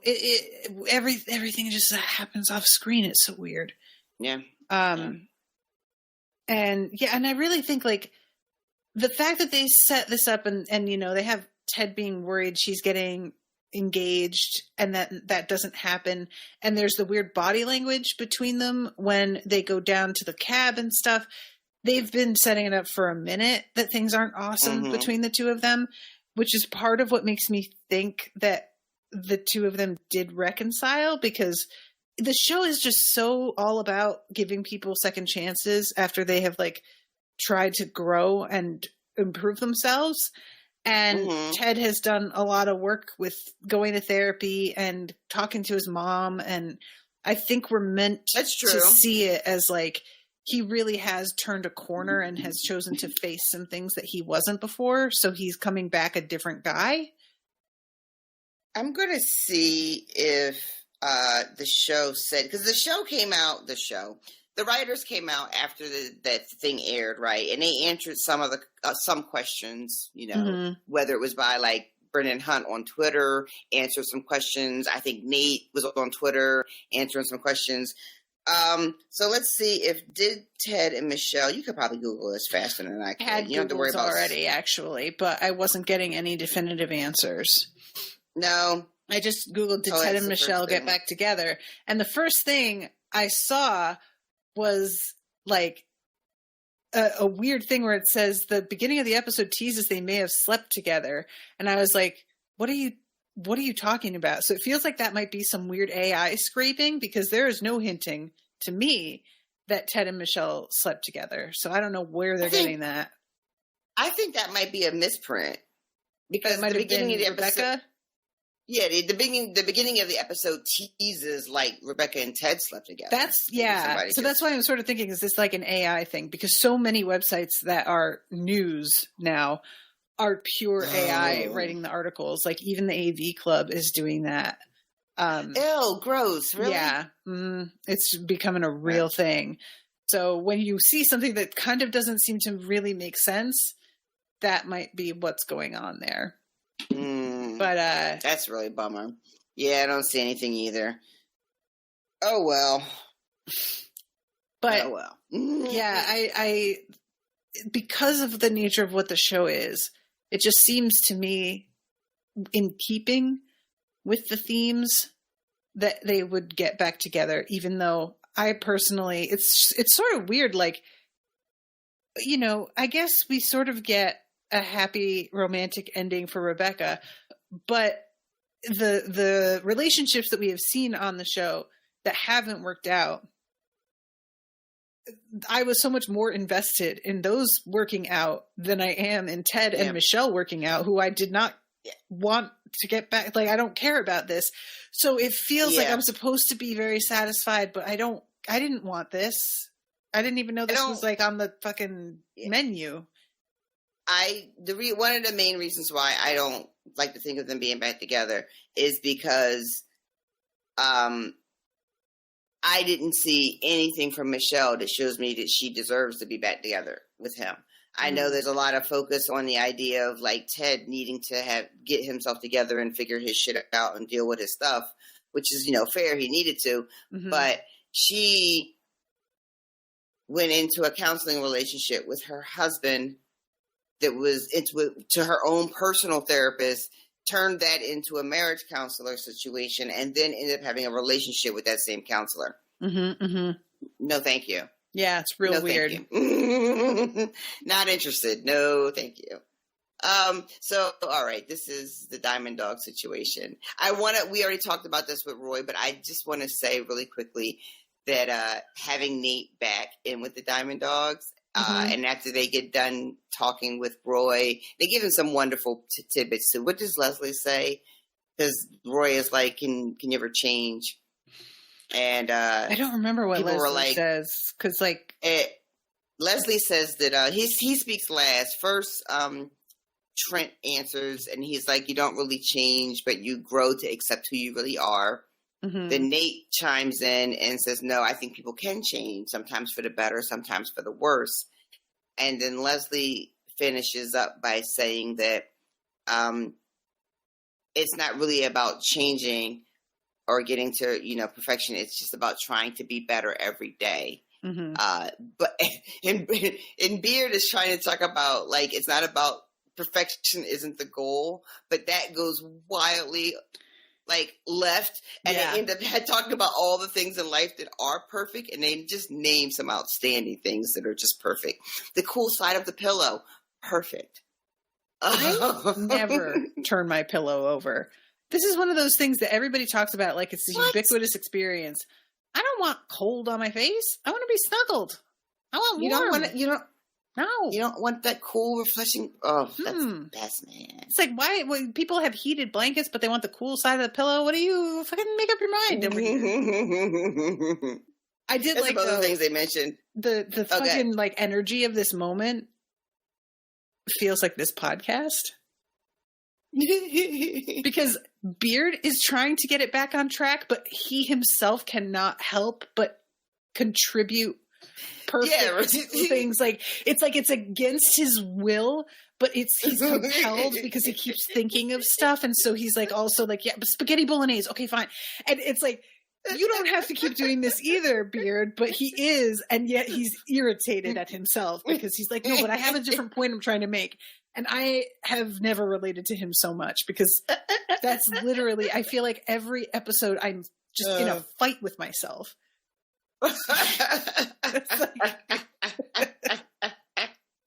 Oh God, that's really good. So and Beyonce's Renaissance should be on this list. Just FYI, everybody. It really should. It's so good. They had no idea it was coming though when they did this little. Oh, can you imagine? It would have been loaded with references. It would have been. Oh my God, it would have been. Because they have made a couple of references to her and JC a couple of times throughout the series. So I do love that at the end of this Diamond Dog situation, Roy's bark. Yes. Oh my God. And that Nate gets to say the whole "I have a girlfriend," which was when he tried to have the fake Diamond Dogs at West Ham. Because all he wanted to do was tell somebody, I've got a girlfriend now, right? Yep. So he gets to do it here, and he gets everybody's just like, ooh, and he says her name is Jade, and she is perfect. I love it. Ted's barking, and he does a little shoulder shimmy. I was like, what are you doing, man? Very, very good. Yeah, this was also satisfying. You get Rupert and George promising not to let your ex-wife fuck this up. So a thing about Rupert too, it's at the very beginning of the episode, and then it's mentioned a little bit later. I think maybe Rebecca brings it up, but Rupert is in the press for bad behavior. Yeah, sexual misconduct with an assistant, and and his wife is divorcing him. Bex is divorcing him, and the assistant is basically going to be a witness of his bad behavior. So he's going to be fucked. That was another thing that I hadn't really considered, was that he already had fucked up, and so doing this is just the nail in the coffin. I keep forgetting that it's public knowledge by this point that he's been a bad boy. Right. Because it felt very private. So, he could weather the bad boy storm because he's been that, when we first start the show, his whole thing is in the papers about Rebecca getting divorced, and he's getting, hot young girls. He's been cheating. That's everybody knows. So he probably could have rode that storm out if he hadn't let this shit get in his head and behave this way at the game. Yeah. But I bring them up and the divorce up because it is literally the only acknowledgement we get to the fact that we saw Bex and Miss Cakes show up at Rebecca's door. Yeah. That is never revisited. I thought that was, I kept waiting for that, and I'm glad you brought it up because I wound up forgetting. What is that? The best we can do is is fill in the blanks ourselves. Maybe Rebecca told them. Why are we being asked to do this? This is what Writer strike happened before they fucking what? Yeah. So Stacey is quoting Higgins here. Human beings are never going to be perfect, Roy. The best we can do is to keep asking for help and accepting it when you can. And if you keep doing that, you'll always be moving towards better. Yeah. So good. Thank you, Stacey. God damn it. What? I clicked out of the episode trying to move my screen around. Closed it? No. Yeah, now I'm in fucking Mom City. It sounded like a weird expletive. I'm in fucking Mom City over here. All right, here we go. Oh, I was able to pop right back into the other one. Excellent. All right, back. You know what? Look, I'm sorry, guys. I enjoyed this episode, for the most part while I was watching it. But the more I talk about it, the more irritated I get. Because not having any resolution to Bex and Cakes showing up is very weird. Why have that as anything in the just take the scene out. You didn't do anything with it. Why do we need it? It's not helping us at all. But also, the opening scene where we're faking out that maybe Ted and Rebecca slept together and it turns out there was a gas leak in their neighborhood and that's why they're all here. What are we doing? That's the way we're trying to spend time in the finale episode is with this goofy, it's funny in its very 90s sitcom misunderstanding of the audience sort of way, but we don't need this now. It's don't spend the time. What are we doing? It just feels like every choice they have made on where they're going to focus their time baffles me. And it's such a shame because I really, episode 4 and 5, I was feeling it, of this season. And I had heard sort of mixed things. And at that point in the season was sort of I don't know what everybody's upset about. This is fun. Right. And, and you were telling me about people being mad about certain characters showing up. And I was like, why? Because this is interesting.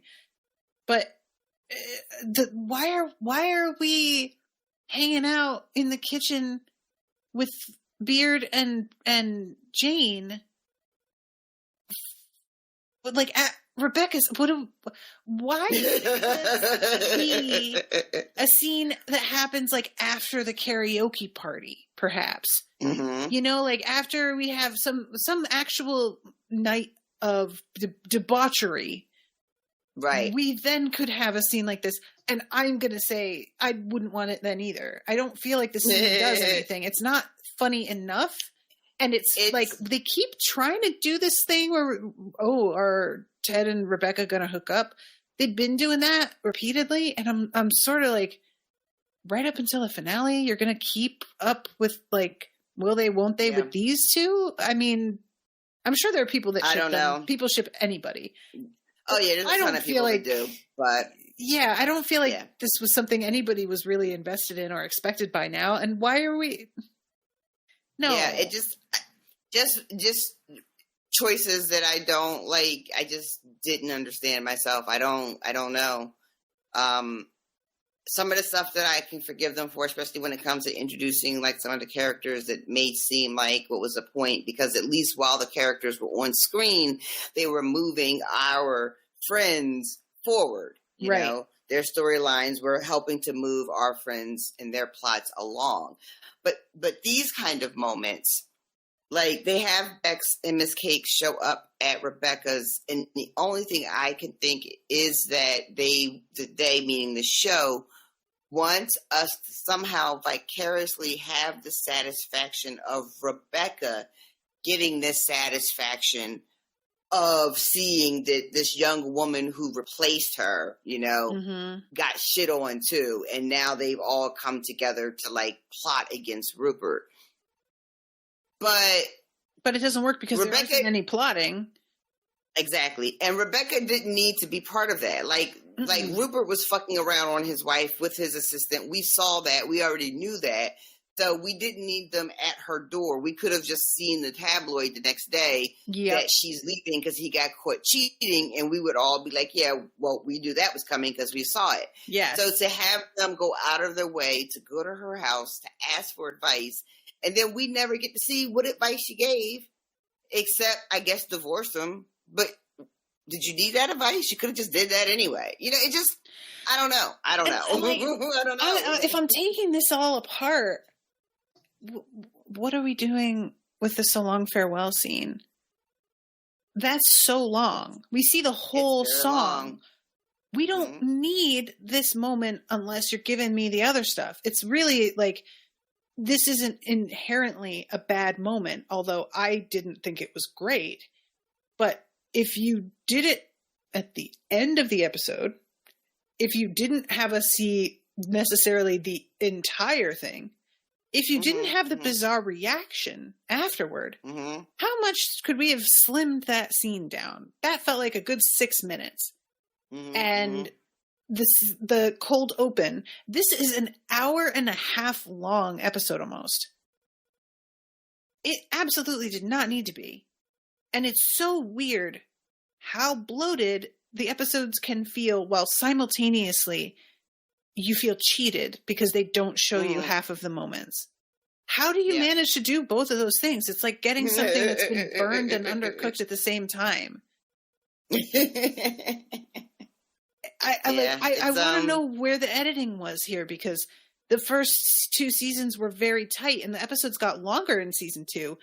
But this is absurd at this point, and for the reasons why don't make any sense. So I really want to know, was there somebody else like interfering with directing, or was there a different showrunner at times, or what was going on? Because this is all over the place. It feels like they took scenes from throughout the season and like put them in a bag and jumbled them together and then just poured it out.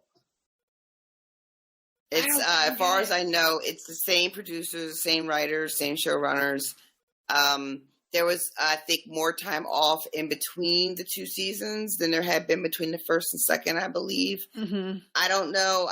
I'm not going to speculate. There was I didn't read a lot of commentary on the show from like professionals, like critics and shit, but mostly just like other fans like to watch the show along with me. Sure.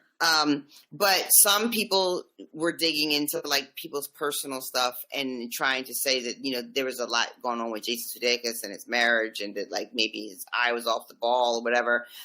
I don't know. I don't know. But it definitely feels like this 3rd season was really ambitious and it got away from them. And there was no one saying no. Yeah. Because the show had become so wildly successful that why tinker, right? Let them do what they do best. And, sometimes it just be like that. I feel like the writing for this season could be called tinkering itself. It just feels so weird, Yeah, but it was, to me, the biggest thing is it was inconsistent, because the things that the show does well, it still managed to do really well. Those real heartfelt moments, those quiet moments, some of the acting, the jokes, they were still like, when they're in their wheelhouse, they are still like, they're moving, but they just sort of like weren't content to be in their place where they were comfortable. Like they were doing this weird, like expanding and branching out, trying new things, or whatever. And I don't know if your final season is when you want to start doing all that, when it's time to wrap your story up. Maybe like a little experimental in the middle season. Odd instinct to have at this point is to be like, oh, we're bringing everything to a point, so let's have lots of branching.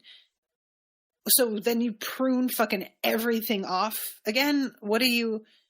And, you know, I am glad that Keely doesn't wind up getting back together with either of them.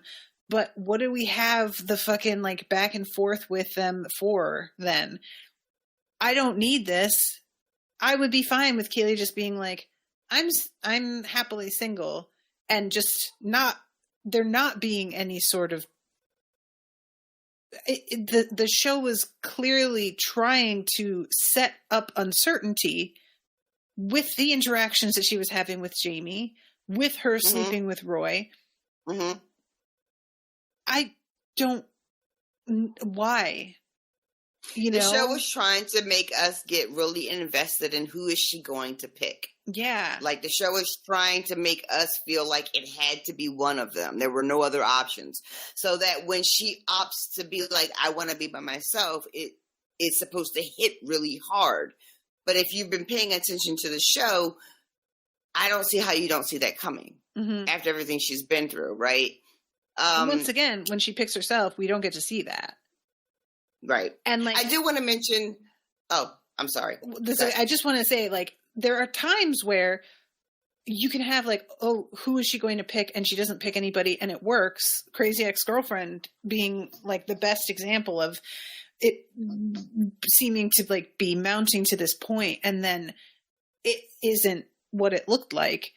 But because Keely, that was the whole show of Crazy Ex-Girlfriend. That was the point, was her development from somebody who defines herself by relationships to being okay not in a relationship at all. Right.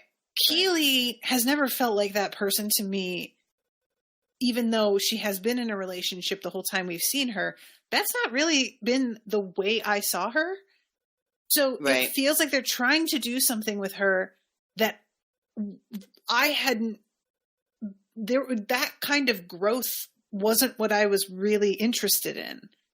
So I think that they told us when we first meet Keely, you know, we understand, like when she talks to Rebecca in the bathroom at that charity, and she says to Rebecca something like, I was 18 dating a 26-year-old footballer, and now I'm 28 dating a 26-year-old football player. So you get sort of the impression that she's just sort of like a hot girl that always has like a dude on her arm. Sure. But because we don't go through any of that with her, and she doesn't spend any time telling us of what her life was like, really, you know, when I think of Keely, I don't think of her as somebody that has been defined by her relationships. Exactly. But I guess it turns out that is something that I was supposed to think, right? And I guess maybe that is why the thing with Jack, the show thought that was going to be much more impactful to the audience, because we were supposed to be seeing that as like a breaking point for her, like a last straw, like I finally learned my lesson. Like I cannot keep just having an identity based on who I'm with. But I didn't get that when it was happening, right? Agreed. I didn't realize that was supposed to be happening there. I want to mention really quickly that there is a moment where we see Keely at her office. Yes. And she's got the sign up. Mm-hmm. You know, her little pink neon sign. The KGP, whatever. Yeah. Yeah, but it used to say KJPR. Okay. Which is Keely Jones PR. And if I'm not mistaken, now it says KBER, which I think would be Keely and Barbara PR. But I think that's what I'm supposed to take from that. But I was wondering, but it doesn't sound like you noticed. And I was going to ask you if I was right about that. I did not notice. I'm sorry. I do love Barbara at the game, getting so excited. They bring about her to the game. I fucking love her. I'm so bummed they didn't do more with her, because I love seeing men fight. So I get it, girl. I really do. When she said, yeah, it's, you know, big men, grown men throwing other grown men through the air. Yep. Lots of blood. It's nice. It's lovely. When that guy catches the ball, when Wings Night catches the ball, she gets so like legit excited. It's just, woo! She's clapping. I love it. And shit, it's so funny. I really, really love Barbara. She was so much fun to watch. All right, so Zava sends them this big ass avocado. Oh my god, I forgot about this weird present from Zava. What a weird. He sends shirts and an avocado, and they open the box, and Danny off to the side says, "No. I don't want to let him in my life again. I don't want to be hurt again." I can't. And then somebody says, "Oh, they're shirts." And he goes, "Can I have two?" Danny, never change. He also gives Zoro a new nose guard that makes him look like a superhero. Keeps being like, "You look so cool," and I was like, I don't know. I guess you didn't think it was cool. He looks like Zoro. That's a really funny joke too. He says, "I want to be called Zoro," and just pronounce it the regular way. And it's this time it really is Zoro. Mask is very cute. And then Ted has this video that he shows the team before the game. Another video. And again, it goes awry. This is the second time now we've shown the guys something, and it just fucks their head all up. It was last time a very weird choice to do this. Like, why would you wait until right before you go out to your karaoke party? You watch this before you start getting drunk. Like, what are you thinking? Yeah. Right before the game. And it's footage. Some of it is from the show. A lot of it is from, not anything that we've seen. There's talk that some of it was like real, like Cass being out, having a good time. They're like a water park or an amusement park at some place. Yeah. Some of it is just staged. But it for the audience, we love it. But like right before the game, this is terrible. Mm-hmm. So when they get on the field, they're just a sobbing mess. And I laughed so hard. I really did. I laughed so hard. And the announcer's talking about what's going on with them. Yeah, he's just like, this is a game plan that I've never seen before, but okay. Yeah, I would actually be interested because, this is always a fun thing. It's like, were the childhood pictures of Nate actually pictures of the actor when he was a baby? Like, almost definitely. And was this footage them actually at an amusement park off the clock? Almost definitely. And I like those sorts of details. Yeah. But when they're out there, it looks like everybody is just sort of like, what's going on with them? Because you see Rebecca just sort of like adjusting her jacket and being like, okay, no, it's going to be fine. It's going to be fine. And long story short, the beginning of this game does not go super well. No, they're down 2-0.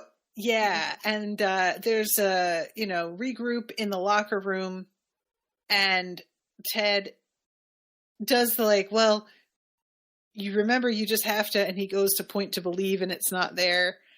And they all pull out their pieces of the sign that they've been holding on to. Yeah. Yeah. I'm sorry, guys, but this really did not hit.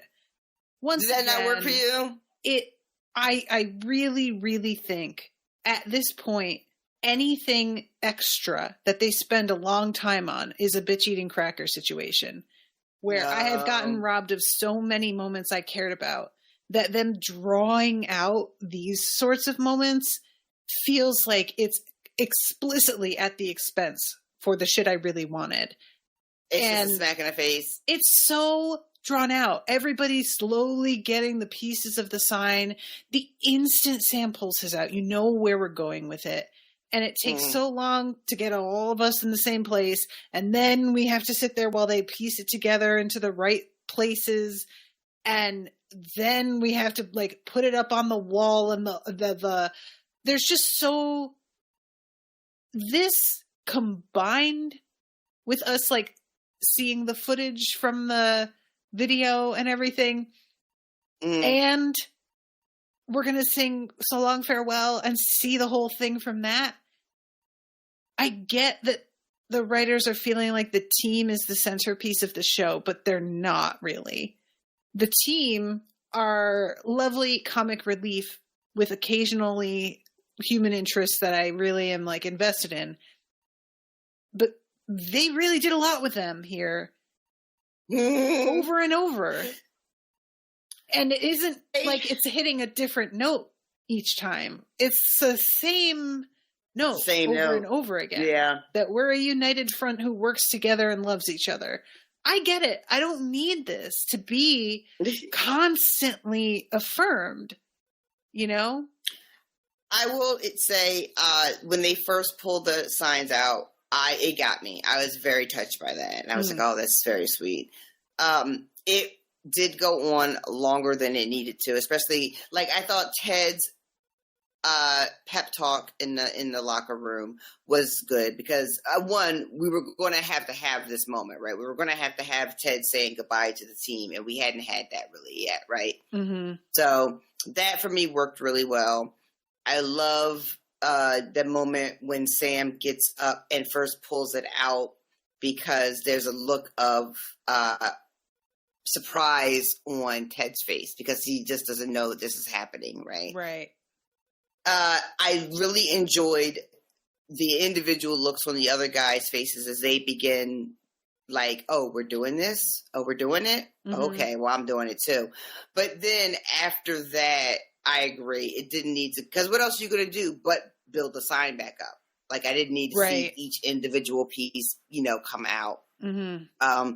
And at this point in the episode, we are down to like 30 minutes and there's still a lot left on the table. And this is when I started like looking at the clock and being like, okay, what are we doing? How are we going to get it all in, Mm-hmm. But yeah, so they have the sign and it's, they get it together and they put it back up and there's a very knowing look that Ted and Nate exchange while everybody's head is down. Yeah. And they're kind of like above. And then eventually they go back out onto the field and now they are just like firing on all cylinders.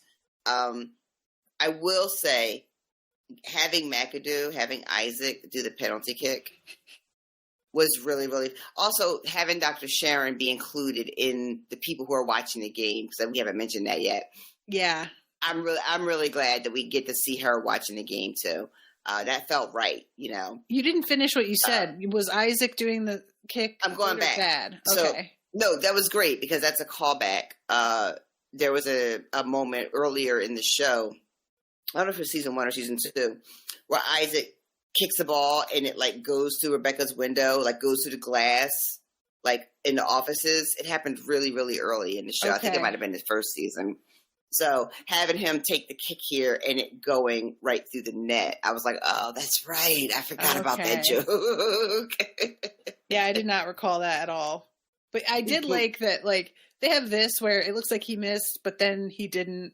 And then later, it looks like they got a goal, but then somebody was offside, so they didn't. Having Ted be the one to recognize the offside, but no one else did, was fantastic. Yeah, I enjoyed it. And he had that bet with Beard from the first season, too, where Beard has to give him the money. Oh, right. Oh, yeah. He holds it. No reflection. What is he? Yeah, that's it. No reflection on you. So let's see. So they wind up winning this game. Long story short. Rupert comes out. Does he come out when it's tied or right after they get a goal? He comes and storms out at some point. And I don't even think it's tied yet. I can't remember. I don't remember exactly when it is either.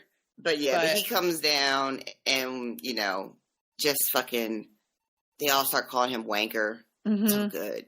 So good. Especially because that was, what we had to listen to them call Ted for what seemed like forever. He says to the coach, like, take Jamie out. So I really am like, what would that look like? Would they just try and fuck his knee up or like, because, he injured himself pretty bad. And I wonder if they would have been able to pull that off or if the ref would start to be like, what the fuck, guys, I really wonder if they could have gotten away with it. They would absolutely go for the leg. Stacey's in the chat saying sweep the leg. Yep. And yeah, you're one of your players might get a red card and get tossed out of the game, right? Mm-hmm. But you have a guy who's like, you don't send your top scorer to do a move like that. You send somebody that's expendable, right? And that guy is out for the game, no big deal, because you've taken out fucking Jamie Tart. It's totally worth it, But that's not the way you should be playing the game. Though people do play that way. But yeah, that's like a real fucking low class and tacky. I can't believe he pushes him in front of all those people right on his ass. And then he just lays on the ground for what seems like forever, right? A long time.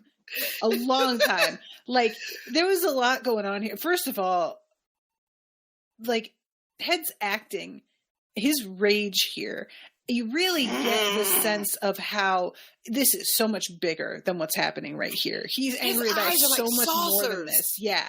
It's like he really puts it all out there and you feel it. Yeah. And then he's telling this guy who he is like, oh, this little man that I have given another chance to, who owes me. He tells Rupert, fuck off, which, like, literally everybody has been telling Rupert to fuck off for weeks, apparently. So he's had enough. This dude saying it to his face in this moment is just beyond. So it makes sense that he just, like, completely snaps. And then I feel like when the coach goes down and just looks at him, it's a sense of just like, I'm just going to let this sink in. That you just fucking did that. Like, and Rupert has to be like, get up. Yeah, he has to say to him multiple times, get up. Like, almost like him looking at Rupert going, I also have got to let it register that I was excited to work for you again, and you just fucking wanted me to take Jamie Tart out of the game in an explicit, like, hurt someone to win, and then shove me on my ass. I'm reevaluating. Got my boys now. Got my boys flapping in the wind. Oh my god. Epic. I love that it's pixelated too. Like as if his balls are really out. Like they have it all pixelated on the screen. But man. Yeah, the fucking like and the look on Rupert's face when because he's like lost his mind for a second. Yeah. Right? When he comes back to himself, the reality of what he has just done in front of all those people, there's a moment where the camera is right on his face, and it is a phenomenal job that Anthony Head is doing. His like the horror that he has let himself be exposed, like he lost control that publicly for a second. It is well done, and these are the moments where the show really fucking gets it. It's doing right what we wanted to do, but so many other parts just fucking get lost in the sauce. And if I'm not mistaken, they win the game, and then it cuts to him being in the airport. Like it fades. Like, oh, I'm sorry, no, they dance. There's a celebration. Let's talk about that. Colin's boyfriend comes out and kisses him. Yay! That's all he wanted. I was very glad that we got to have a happy gay moment.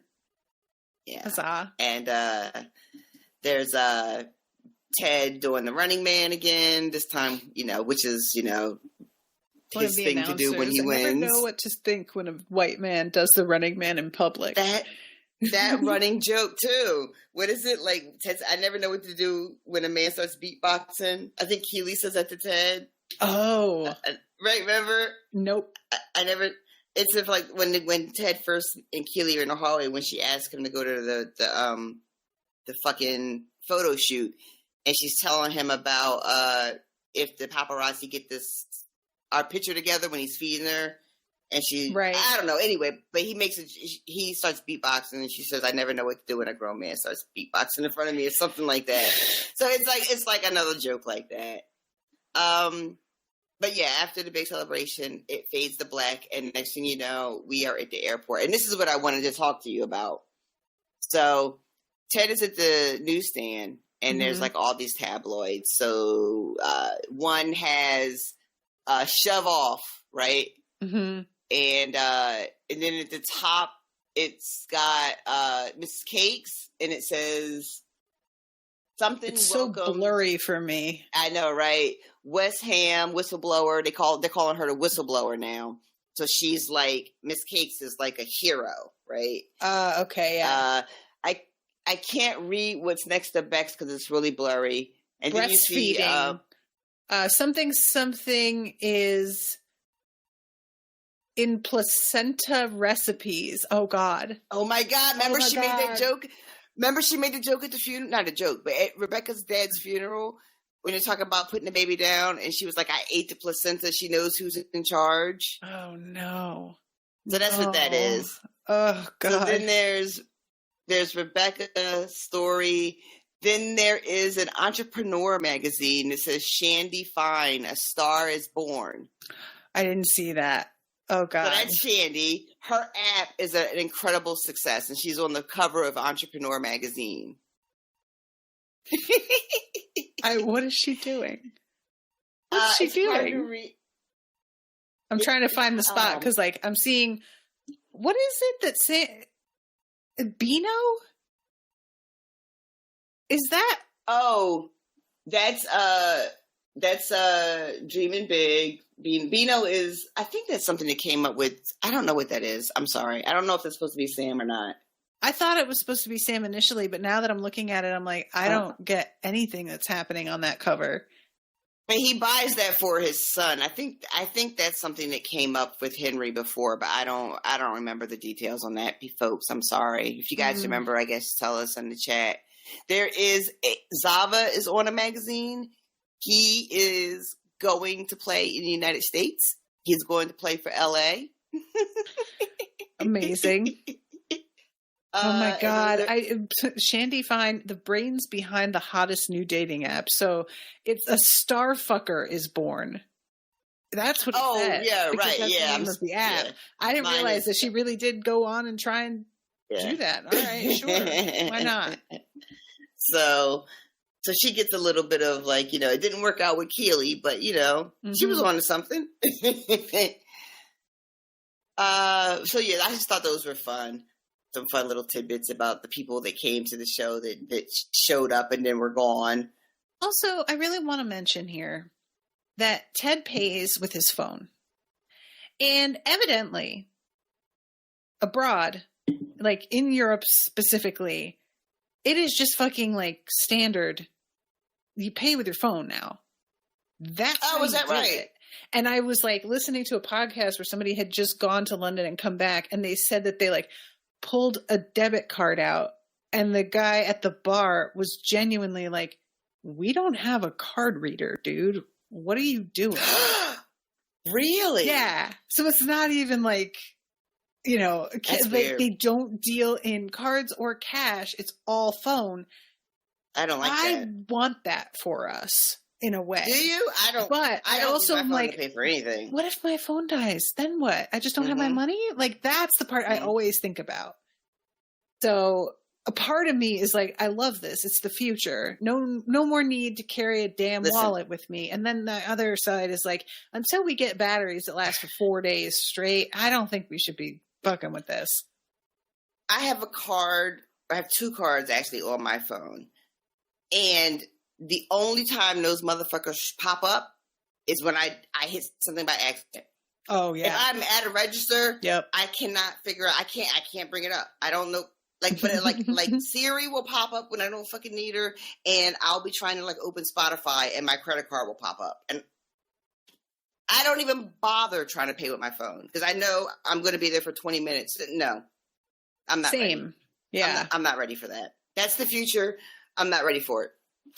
So I'll just Stacey, oh shit, my mom and I are headed to Switzerland next week. I hope that isn't true. You're going to want to look into it. Like, go on, Facebook groups or something. You're going to want to talk prepared because evidently these dudes did not know, and they were kind of caught flat-footed. Like, they are more tech than me because they live in New York City, so they paid with their phones some places in New York, so they at least had it like prepped on their phone. But like me, I would have to step out of line and like figure that shit out and then get back in line. How nice for your mom and aunt for this trip, though. That sounds fucking awesome. Yeah, good for them. Nice. We get the Ussy kid again. So it's good to see him. Oh, right. I forgot that we... Yeah, he keeps he pops up once a season. We don't... Do we need it? No, we don't need it. Did we get it? Yes, we got it. I guess. I think one of the things, too, that's happening because of the people who are involved, there's a certain, like when you're a writer, and I'm not a writer really, I'm not a writer at all. Actually, I don't have to put really next to it. I'm not a writer. You can get sort of infatuated with your own cleverness. You know, I get that as a podcaster. I don't need to be a writer to feel smug about my own shit. Right. And you can also, there is a certain, and this happens for me as a consumer of media, where the symmetry and the completeness of things scratches a very particular itch that does not always need to be included, right? Mm-hmm. But somehow including it makes you feel good in a weird place in yourself, right? Yeah. So I'm like, oh, there's the Ussy Kid again, and it scratches that itch because the Ussy Kid pops up every season. Mm-hmm. I see him, and if I don't get him, there's a weird, like, you know. But do I need this? I don't need this. Does it do anything other than scratch that little itch? It does not. Mm-hmm. And that's what a lot of these callbacks are, like what you were talking about earlier about like Easter eggs and shit like that. Like it's satisfying on a certain level. Is it necessary? No. Does it even like improve the storytelling? Not necessarily. Yeah. But it touches a little something in you that some of us are suckers for. And I think that the writers, like, because of who they are and what they like in their media, they are really into that sort of stuff, that particular thing. And so you get a lot of that in this show. Bill Lawrence, for one, is really like that, and all of his shows do this sort of thing. But, this is the thing, like, it ties in with what I was talking about with, like, viewers just wanting to read into shit too much or invent their own versions of things and then get mad that they didn't get what they invented. It's like another aspect of people wanting to feel like more involved with the show. Like it's a specific message for them. You get it because you remember, because you're like a real fan who has seen the show a lot of times. So like, not everybody's going to get this, but I bet you're going to get this because like, you know, you remember.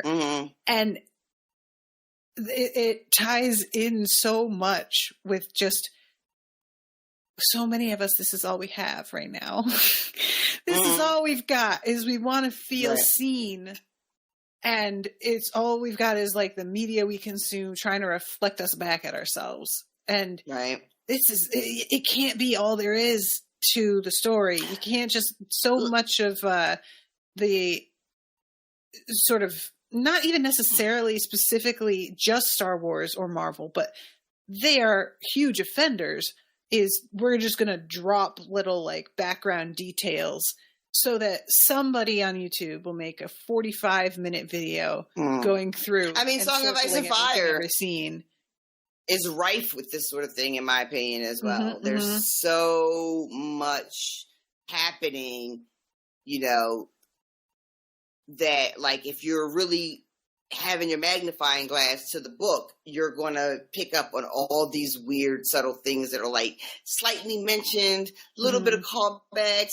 Oh, this guy had a yellow cloak on 4 books ago that you met for 2 seconds, and then he shows up 4 books later, and you're like, oh, that's the guy with the yellow cape, you know, that kind of thing.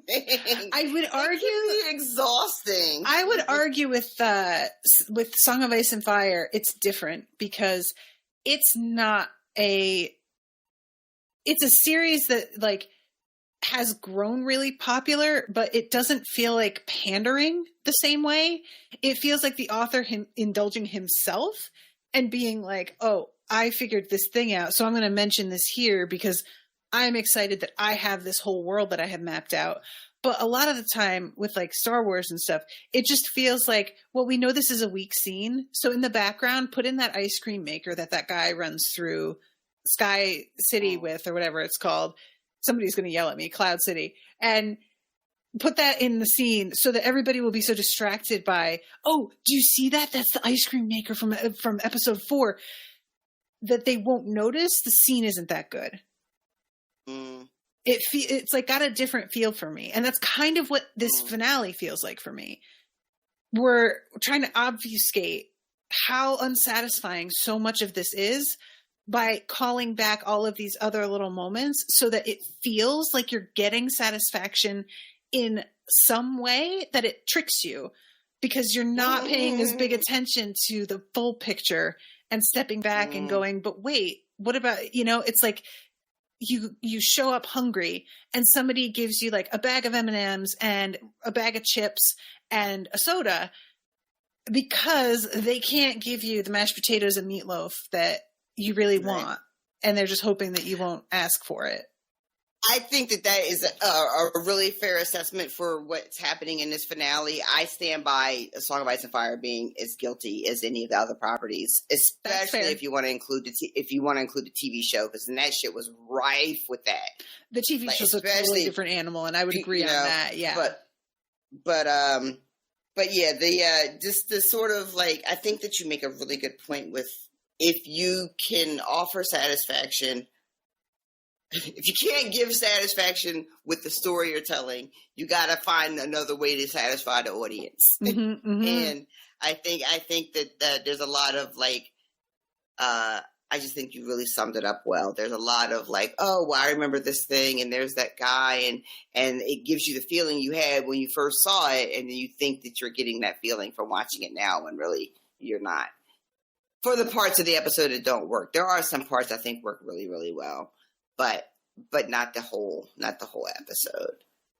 So we get the Ussy kid. Then Rebecca, he sees Rebecca. Yeah, she bought a first class ticket even though she's not getting on the plane, just out of force of habit. I would love to have that be like a fucking habit. I'm just buying first class tickets anywhere. And shoes, I swear to God, they're like 3.5-inch heels. I'm just like, girl, why are you doing this to yourself? Oh, don't do this. They look higher than that. Oh, they're so high. They're just so high, right? Everybody, I swear to God. I think she's wearing something that we've seen her in before, too. This might be an outfit from, like, the very first episode, again, speaking of, like, callbacks and shit. There's a whole... She's got, like, a lace jacket on, which I don't remember. Yeah, the lace I think coat, but... I think we've seen this whole outfit, but, there's a whole Wizard of Oz thing that's happening that I didn't really get into. I mentioned it briefly an episode or two again, but I just want to say that it was through several episodes, even with like the song from The Wiz playing at the end of I forget what episode, but maybe it was Amsterdam. When I Think of Home played, but these stewardesses, I just want to say, we've seen them before too, but they're dressed like the flying monkeys from fucking Wizard of Oz. Oh my God. With those hats. You know what I'm talking about? I see it. I definitely, now that you've said that. What is this meant to mean? It's just another like weird Wizard of Oz thing. That's all. Ted's got the red shoes that he wears throughout the series. He's got those red sneakers that he wears that are very ruby slippers. You know? Yes, yeah. So we get Beard. I love these. This is First Class. Is this what First Class looks like? Yeah. Fucking A, man. International first class, anyway. I've done domestic first class, and it did not look like this. Being poor is for the fucking birds, man. Let me tell you, getting to do first class, because it was a weird thing that I was able to basically, they were not pricing things in a way that made any sense. So I was able to sneak myself into a first class seat without paying any more than I would have for a regular seat plus my baggage, because it was an airline that you had to pay for your baggage. Oh. So if I accounted for that, getting a first class seat cost the same, and you get your luggage included. Cool. So I was like, yeah. Oh, nice. So that was our leg home from our honeymoon was first class. And it was an 8-hour flight. Right. So it was like a lovely way to end things. And that was international, right? I guess technically, yeah. I don't. But it wasn't like this. It wasn't like this, no, because it was broken into 2 legs.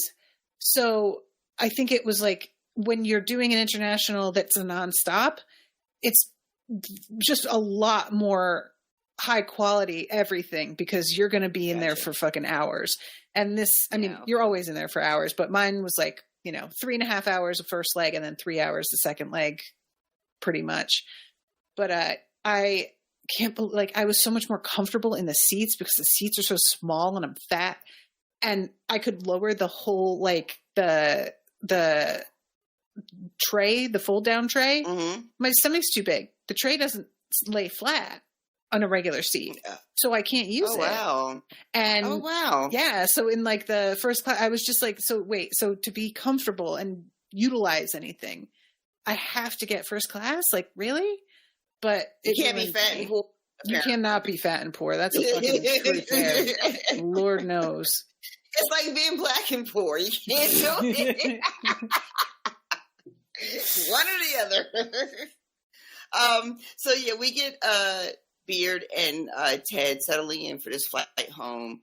Ted is wondering if they're being crazy. It's a conversation that echoes, when they flew. Are we being crazy for leaving now? Ted is like, we're this close to winning. We did so great. Maybe we should be here. And then we find out that Beard is not wanting. He doesn't go home. Yeah. He is in love with Jane. He doesn't want to leave, but he is so loyal. It never occurred to him to tell Ted that he wanted to stay. He was going to just go home with Ted because that is how this relationship fucking works. Mm-hmm. And when he takes his sunglasses off, his eyes are all red. Fucking Ted says, "What about your luggage?" And he says, "I don't care about my luggage. It's filled with rice." I swear to God. What do you mean? And Ted tries to ask, and Beard says, "I don't know. I haven't slept in 3 days." And we don't get an answer. We never find out what's going on with that luggage. It's all filled with rice. What the fuck? Beard is such a chaos gremlin.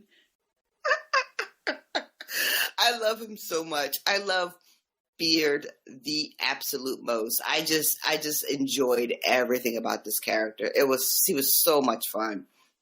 But yeah, he says he doesn't want to leave. He's in love with Jane, and we get his first name. Oh yeah, what is it? Willis. Yeah, weird. And I don't like it. The very, very in the first season, there's a moment where Ted says, "What you talking about, Willis?" Oh my God. Which, right? Oh God. Okay. Right. God. So it feels like a little too clever for its own good. So there it is, right? So there that is. There's a lot of talk about whether or not this was a real joke from the beginning. Was his name always Willis? Were the writers just doing a wink, wink, nudge, nudge joke at the end? I don't fucking know. Meh. By the time we get to this moment, I don't even really care what his first name was anymore. But it had been such a point of contention. It had been talked about so much. What is his name? What is his name? What is his name? That I guess they felt almost like they had to name him. I would have been fine with that. I don't think they did. Yeah. Jinx. So then he. I'm gonna be like taking my accolades though here because I predicted that Ted was gonna go home and that Beard was gonna stay. You did. Yes, you did. Like Nate definitely is a coach by the end, right? But he's not. Is he head coach? Do we know that? No, they announced Roy is head coach, which I was weird because you think it would be Beard, but it's not. I thought. Wait, is the manager the same as the coach? Yeah, it is. Oh, okay. I thought they were different roles. Okay. You have a look on your face. Sorry. Like you're not totally sure what you said is correct either. But no, it's the same. It's like in baseball, like they probably like you're the manager, but you're the coach. I didn't know they did that in baseball either. I would like to remind you about my earlier comparison to neuroscientists. So he gets off. You guys satisfied? You like it? Satisfied. Scratch that itch. So Beard fakes this appendicitis attack. He's got the wrong side of his body. Ted has to be like, other side. He is so over the top with this. He splashes a whole glass of water on his face. For why? Because he's sweating. You're sweating because you're in so much pain? Yep. Okay, gotcha. She asked Ted if he wants to go to the hospital with his friend, and he says no, and she calls him an ass. I love that so much. But no, thank you. I'm okay.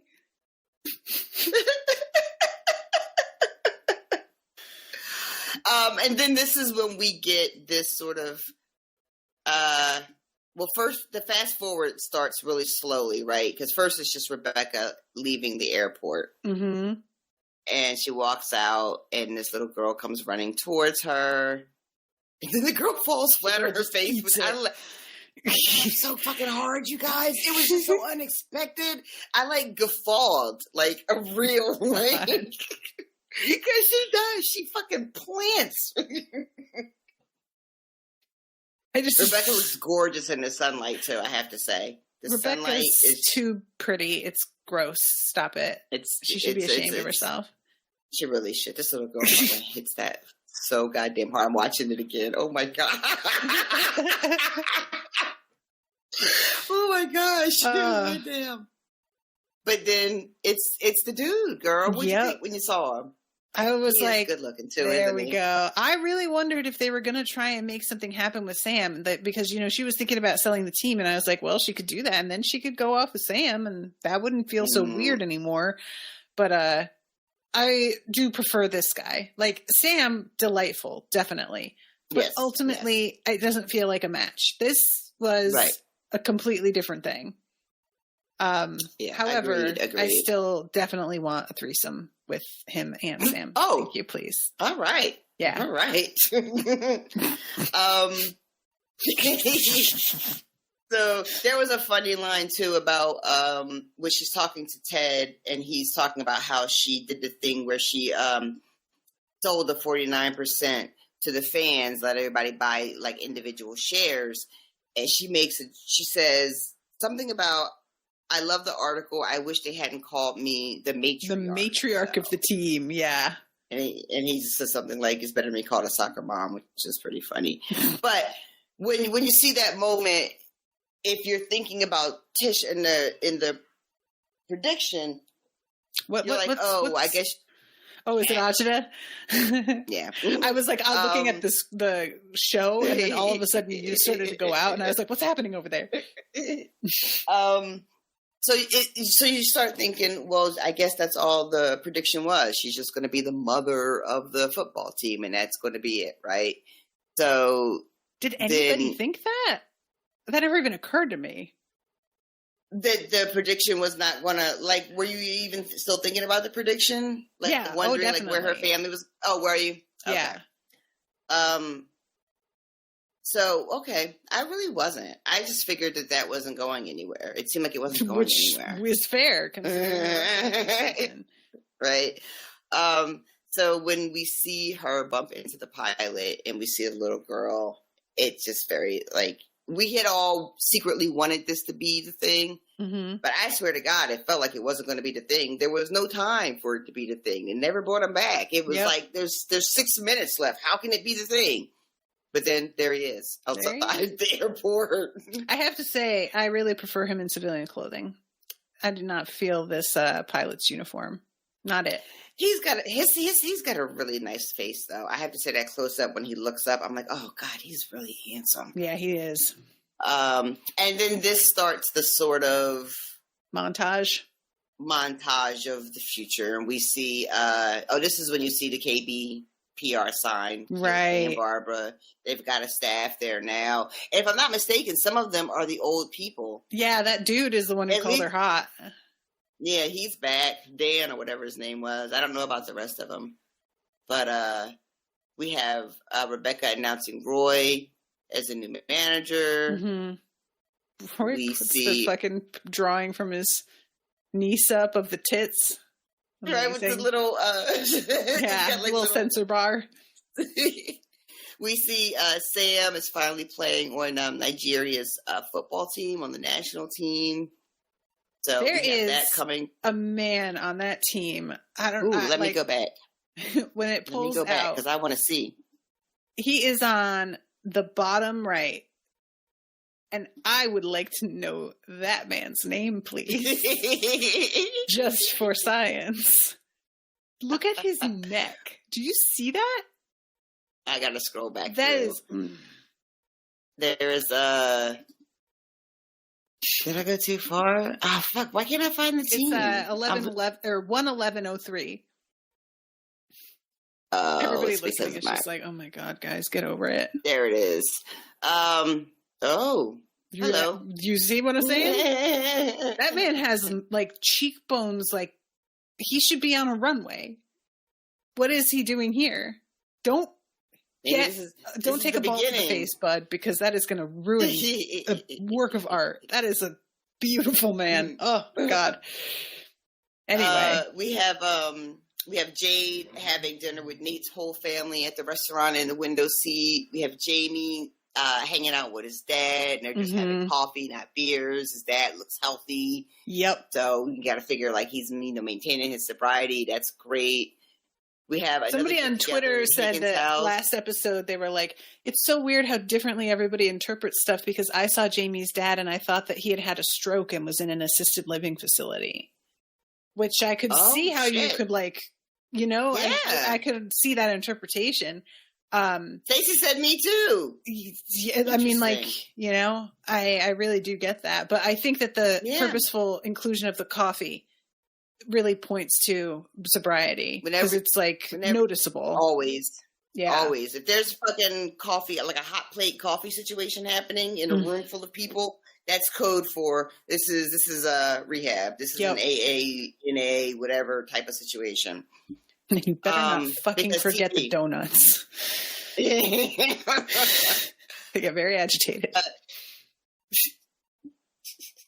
You know I'm right. Talking about AA meetings, that was like a thing. And we have everybody at Higgins' house having a big barbecue, and everyone's there. The gang's all here. Jamie and Roy. Phoebe's there sitting on Keely's lap. Colin's there. It's like just, everybody's hanging out. We're family, and it looks good. We get Beard and Jane There's a couple getting married. walking down the sidewalk that the kids go running past them and they like shy away from the kids like, oh God, kids, oh my God. And that cracked me up. How did I not notice that? Oh good God. That's really funny. They do. They're almost like ill out loud. Exactly. That's awesome. That's kind of how I am whenever I see kids. Rebecca's there with the pilot. He knows everybody. He's giving hugs. Don't forget the boys with their share. Their one share of the team. If they're wearing gloves. They have to go in, all three of them, for one share.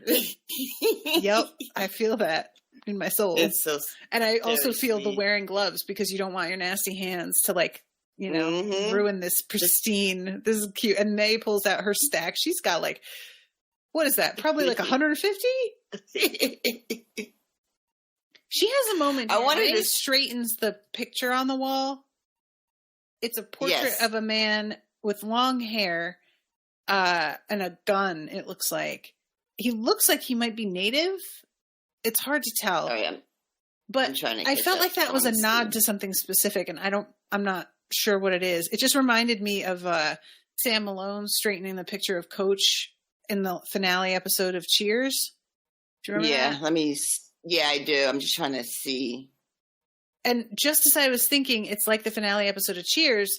After she does this, the scene transitions to a woman, and she's talking to Trent, who says cheers. And I was just that's weird. There's that weird connection with George Wendt, right? So it could be a Cheers nod. What's the connection with him? He is somebody's uncle. We talked about this. Is it Bill Lawrence's uncle? Because there's a picture of him hanging up at the kebab place. Okay. I vaguely remember this now. Yeah. Or Jason's? Is it Jason's uncle? I think it's Jason's uncle. I think George Wendt might be Jason Sudeikis' uncle. I think that's the connection. But yeah, that just looks like, you're right. It looks like, it does look like I don't know who that's supposed to be in that picture. Yeah, I don't know. It was just a really purposeful, does a double take and the camera pulls back so that we can see it. And I was like, that means something, but I don't know what it means. Are you trying to Google it? I'm trying. I'm never going to find it in time. Then we have Keely bringing a proposal to Rebecca, which I thought this was really cool. I loved this. Yeah, this was like one of... Oh, okay. Sorry. I just found it. May is straightening a photograph of the Apache warrior Geronimo. I was going to say it looked like Geronimo, but I didn't want to be racist. Listen, I almost didn't say that I thought that comic book was supposed to be Sam. You said it first, and then I was like, thank God, because I really thought. But yeah, it's mentioned that's the same photo that Nicholas Colastano, coach on Cheers, had in his dressing room on the series. When he died, the show added it to the wall of the bar. And in the series finale of Cheers, in one of the last scenes, Sam Malone straightens the photo just like May. Oh, yep. I thought it was a photo of Coach, but it was one of Coach's photos. So that makes more sense. Okay, so it was a direct nod. All right. I'm going to also say that he said Cheers was also on yeah, just in case. Yeah, the proposal for a women's football team, an AFC Richmond women's team. I love how excited they get too. Like the screech that they let out, and how I let this exact screech out. Me and Sid had a moment like this where we were both like looking at my dress that was almost done, and we looked at each other and we both went like out loud because it looked so good, and we were both so excited, and we had been working so hard, and it finally was coming together. So this moment, and Rebecca has like wet eyes, it's clearly just the fact that this is an option, that they have the kind of power that they could do this. How exciting. And also, oh my God. Keely looks so nervous that she's bringing this to her. Like she looks she's so nervous that Rebecca might not be into it, or doesn't think they can do it, or she won't like it, or whatever, right? And she's got this expectation like, please, please, please like it. Please like it. Please like it. And then Rebecca loves it. And then the relief and excitement on Keely's face. Just 10-10. It's so good. Wonderful, wonderful moment. Yeah, I loved it. I loved it. Yeah. We see Roy getting ready to have a therapy session with Dr. Sharon, head of mental health and emotional well-being. So she's a permanent member here. Now. I love it. Yep. This is what we want. She's got a little army man. She's got Ted's army man on her desk. We see Nate putting a sign back up, and he's geared up now. Can I just tell you how fucking dense I am that I didn't realize that's what he was making with the paint and stuff? Genuinely did not figure that out. I was like, we're seeing Nate with a different hobby. I really thought we'd see him playing the violin or something, but this is okay. He's a painter now. Like, truly, completely misread this. Yeah, and he used gold paint, right? So it's that whole fucking putting things back together with gold, like the gold and all that jazz. And then we get the wedding. Jane and Bea are getting married at Stonehenge because, of course, that's where they get married. Of course. It's the hippiest shit you ever saw in your life. Right. And they should there's be a lot of Age of Aquarius and dancing in a circle. They might be. Girl, they might be. I gotta say, too, I love Isaac sobbing. This moment, like they have a close up of Jamie, and this is the most attractive I've ever found him. For the most part, I have not really seen it for Jamie, but he looks so good. He's in this suit. He's got his hair, like, he's been real greasy looking this season for the most part. And the suit is like subdued and has an open collar, and he's like perfectly shaven, and it's just an on point look. I was like, oh, okay, I see it now. I find him very attractive, so it's not like I mean, he looks amazing here. Don't get me wrong, but it wasn't like a revelation for me because I just think he's cute as a button. Period. So. But everybody's here. I really thought for just a split second that they had got Cardi B. I was like, wait, what? But no, it's just a woman who kind of has a Cardi B look to her. She's beautiful. Just a little bit. The big guy and the girl who gave Beard the Starry, the disco pants are at the wedding. Yes. And he has a baby on his... They have the baby, yeah. There's somebody I find that man so attractive. There's a lot of fine men in the show. He's like cartoonishly attractive. Like he's like a cartoon strong man. Yes. He shouldn't exist in real life, and yet there he is. His nose is so perfectly straight. I think he shows up in the after party for just one scene. I'm pretty sure it's him, but I may be wrong. But as like a cartoonish strong man. But Nate and Jay's there. There was some conversation. People were very upset that Ted wasn't at the wedding. People were really, really upset Ted wasn't at this wedding. And this is one of the things that they did address. Brendan Hunt went to Twitter and he said two things happened. One, they knew they were doing this like sort of look into the future montage. And if they included Ted in it, it would take away, they said, the sort of emotional impact of the fact that he just said goodbye to everybody. If we got to see him right back there 2 seconds later. So that's now they care about the order they do shit in? Okay. And then he said from personal experience, because people were like, Ted would never miss Beard's wedding.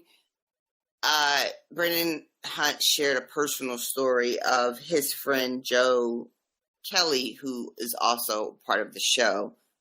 So they're like best friends in real life. And Joe got married, and it was a really like sort of a last minute thing. And he like reaches out to Brendan Hunt, who's his best friend, and he's like, me and so are getting married. And Brendan Hunt is just like, fuck, dude, I can't make it that date. I can't do it. You're my very best friend. I love you more than anybody in the world, and I can't be at your fucking wedding. It's awful. And Joe Kelly was like, dude, it's okay. I love you. We're going to be fine. Even if you can't make it to my wedding, it's not going to like be the end of our friendship. And he was like, that's the kind of relationship Beard and Ted have. I like that. They are together. When they are not together, it does not mean that they don't love each other. And when they are back together again, they pick up just like they haven't separated. And I was like, you know what? That feels right. Yeah, I like that. Yeah, so that's pretty much all the future montage. Then we go back to Ted getting out of the car, running. Henry's there to greet him. Runs out. Michelle's there. No sign of Dr. Jacob because that guy has been told to kick rocks. We are all in agreement. Indeed. We're not exactly in agreement on the status of Ted and Michelle's relationship, but we are in agreement to fuck Dr. Jacob. Hard. I can't believe his behavior. What a little bitch. I was going to say brat, and then I was going to say bitch, and so I started to say batch, which doesn't really... I thought you said britch. What a little britch. What a britch. And then we get Ted coaching Henry's, like, soccer team, you know. And it ends with, like, be a goldfish because Henry misses a hit. A hit. Listen to me. Very good, Tosh. It's fine. Whatever. You guys know what I mean. It's been 2 hours and 46 minutes. We started this saying nobody wants this to be 3 hours. And here we are. We tried so hard, guys. I tried very hard this time. I don't know what else to do. And I'm going to just mention here, I told you it was fine with Zencaster. That shit did not record. It started out looking like it was recording and it isn't. So this is going to be like sound pulled from Crowdcast. So anybody listening who's like, this sound is not as good quality as usual, that's why, because Zencaster is just so unreliable lately. I do not know what to do or think. But You've been so good it's a shame that this is the finale episode to have the bad sound, but what can you do?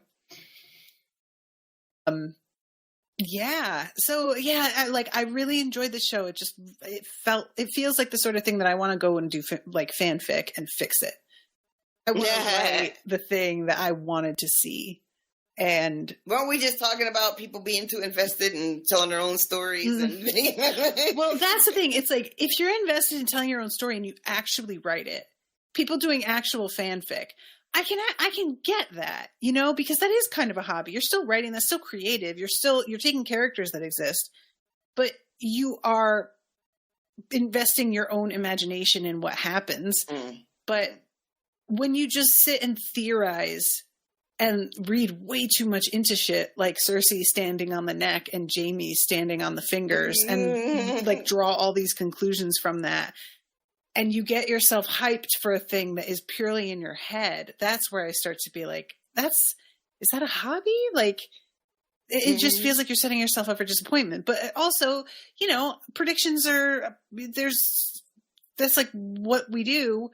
And I understand that. And I understand wanting to think everything was done for a reason on a show, that everything should be done for a reason, because, everybody's being paid and the budget is insane. So one would really think they wouldn't leave a paper cup of coffee on the trestle table in the scene with Daenerys Stormborn. That's all I'm saying.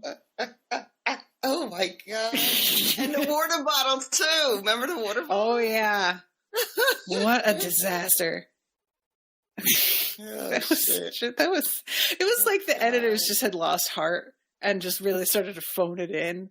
And somebody was Steven like, dude, did this is just a cup.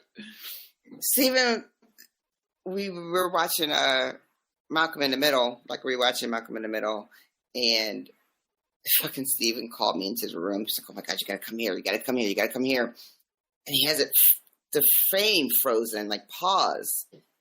There's a whole ass photographer like crouched in the corner of the kitchen. And that's so terrifying. And yeah, it was really creepy to see it. It was super creepy to see it. But that's like a Fox sitcom from the 90s, not an HBO prestige $1 million an episode show on HBO. Yeah, so like I said, I have very conflicting feelings on it, but I do feel like sometimes we just need to get out of our own heads and do something. Touch grass. Just, expression. I'm sorry. It's okay. I just hate that expression. RoShawn hates expressions mostly. Like, I've noticed that with like pop culture expressions like that are in the zeitgeist at the moment, they so quickly transform into something else. And I feel like that's where it comes from for you. It's just like, that means something. And now you're just using it however, which I really don't. But the touch grass thing, I always just interpret it as, you need to go outside and get some fresh air. You really need to take a second. And I like I like the intent behind that. It's just not how it's used a lot now. Yeah. Usually it's just like, fuck off. So yeah, it's also like chronically online. I just no, we're not. One of my favorite things about how quick the machine turns now, though, is how soon those phrases start to disappear. Like, chronically online turned up one day and it was I haven't seen it 5 days, and now it's sort of I haven't seen it that much. Yeah, I'm hoping Touch Grass goes the same way. Just yeah, all right, it's a whole thing and it's been hours. All right, folks. Well, we're wrapping this up. I hope that you guys enjoyed the coverage, even though it got a little rough toward the end. RoShawn's coming down next week because we're going to go see Beyonce in person. And then we're going to have tiny little heart attacks. and take that week off entirely. And then the next week we're going to take off recording. Tomorrow we're doing the preview for Hunger Games, Yeah. just a short blurb of just what RoShawn has already spoiled on.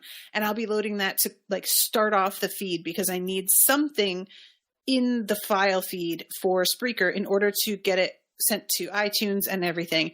So in 2 weeks, RoShawn and I will begin recording on the Hunger Games.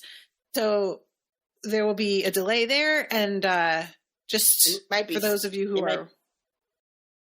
Is it 2 or 3? Well, 2 or 3. Because I asked for 2 Friday. Well, I thought that maybe this Friday 2? was the Is one. it just 2? Yeah, Yeah. I guess it is 2 because it's this Friday coming and then the next Friday. All right, yeah, it is just 2. That was before I knew I was coming to see you, though. Yeah. Mm. So... All right, and that's why we're also not going to be doing Song of Ice and Fire next week. So just FYI, everybody, there's going to be a bit of also no Suki, but it's because we're going to be having a really good time doing things for ourselves. So thank you guys so much. Thank you, Stacey, for coming and hanging out with us in the chat. Thank you, everybody who was able to make it to the chat whenever you could. We are not going to be doing lives for Hunger Games because, frankly, people just didn't really come. It was not populated by more than like 2 people ever at a time. So we're going to return to doing it off camera the way that we had been. Worth a shot to see if this was something that people were interested in, but most people seem to only want to listen to it after the fact on their own time, which I totally get. It's hard to make things fit stuff into your schedule. So, but yeah, so everybody go and check us out on the Hunger Games feed in a couple of weeks. And I hope that y'all have been believing. Don't stop it. Be a goldfish. What's another Ted Lasso thing we could say to wrap this up? God. Oh you my know, God. How about we just say, fuck. My hands won't be tied down, and I will not lay them down, 'cause I can finally see the truth. So simple but so clear, accepting an ocean's depths were out of reach for me and you. If you're coming up for air, breathing in, you know I'll be there when you first begin. And when everybody's telling us we have no time, we'll prove them wrong. That was an Unspoiled Network podcast.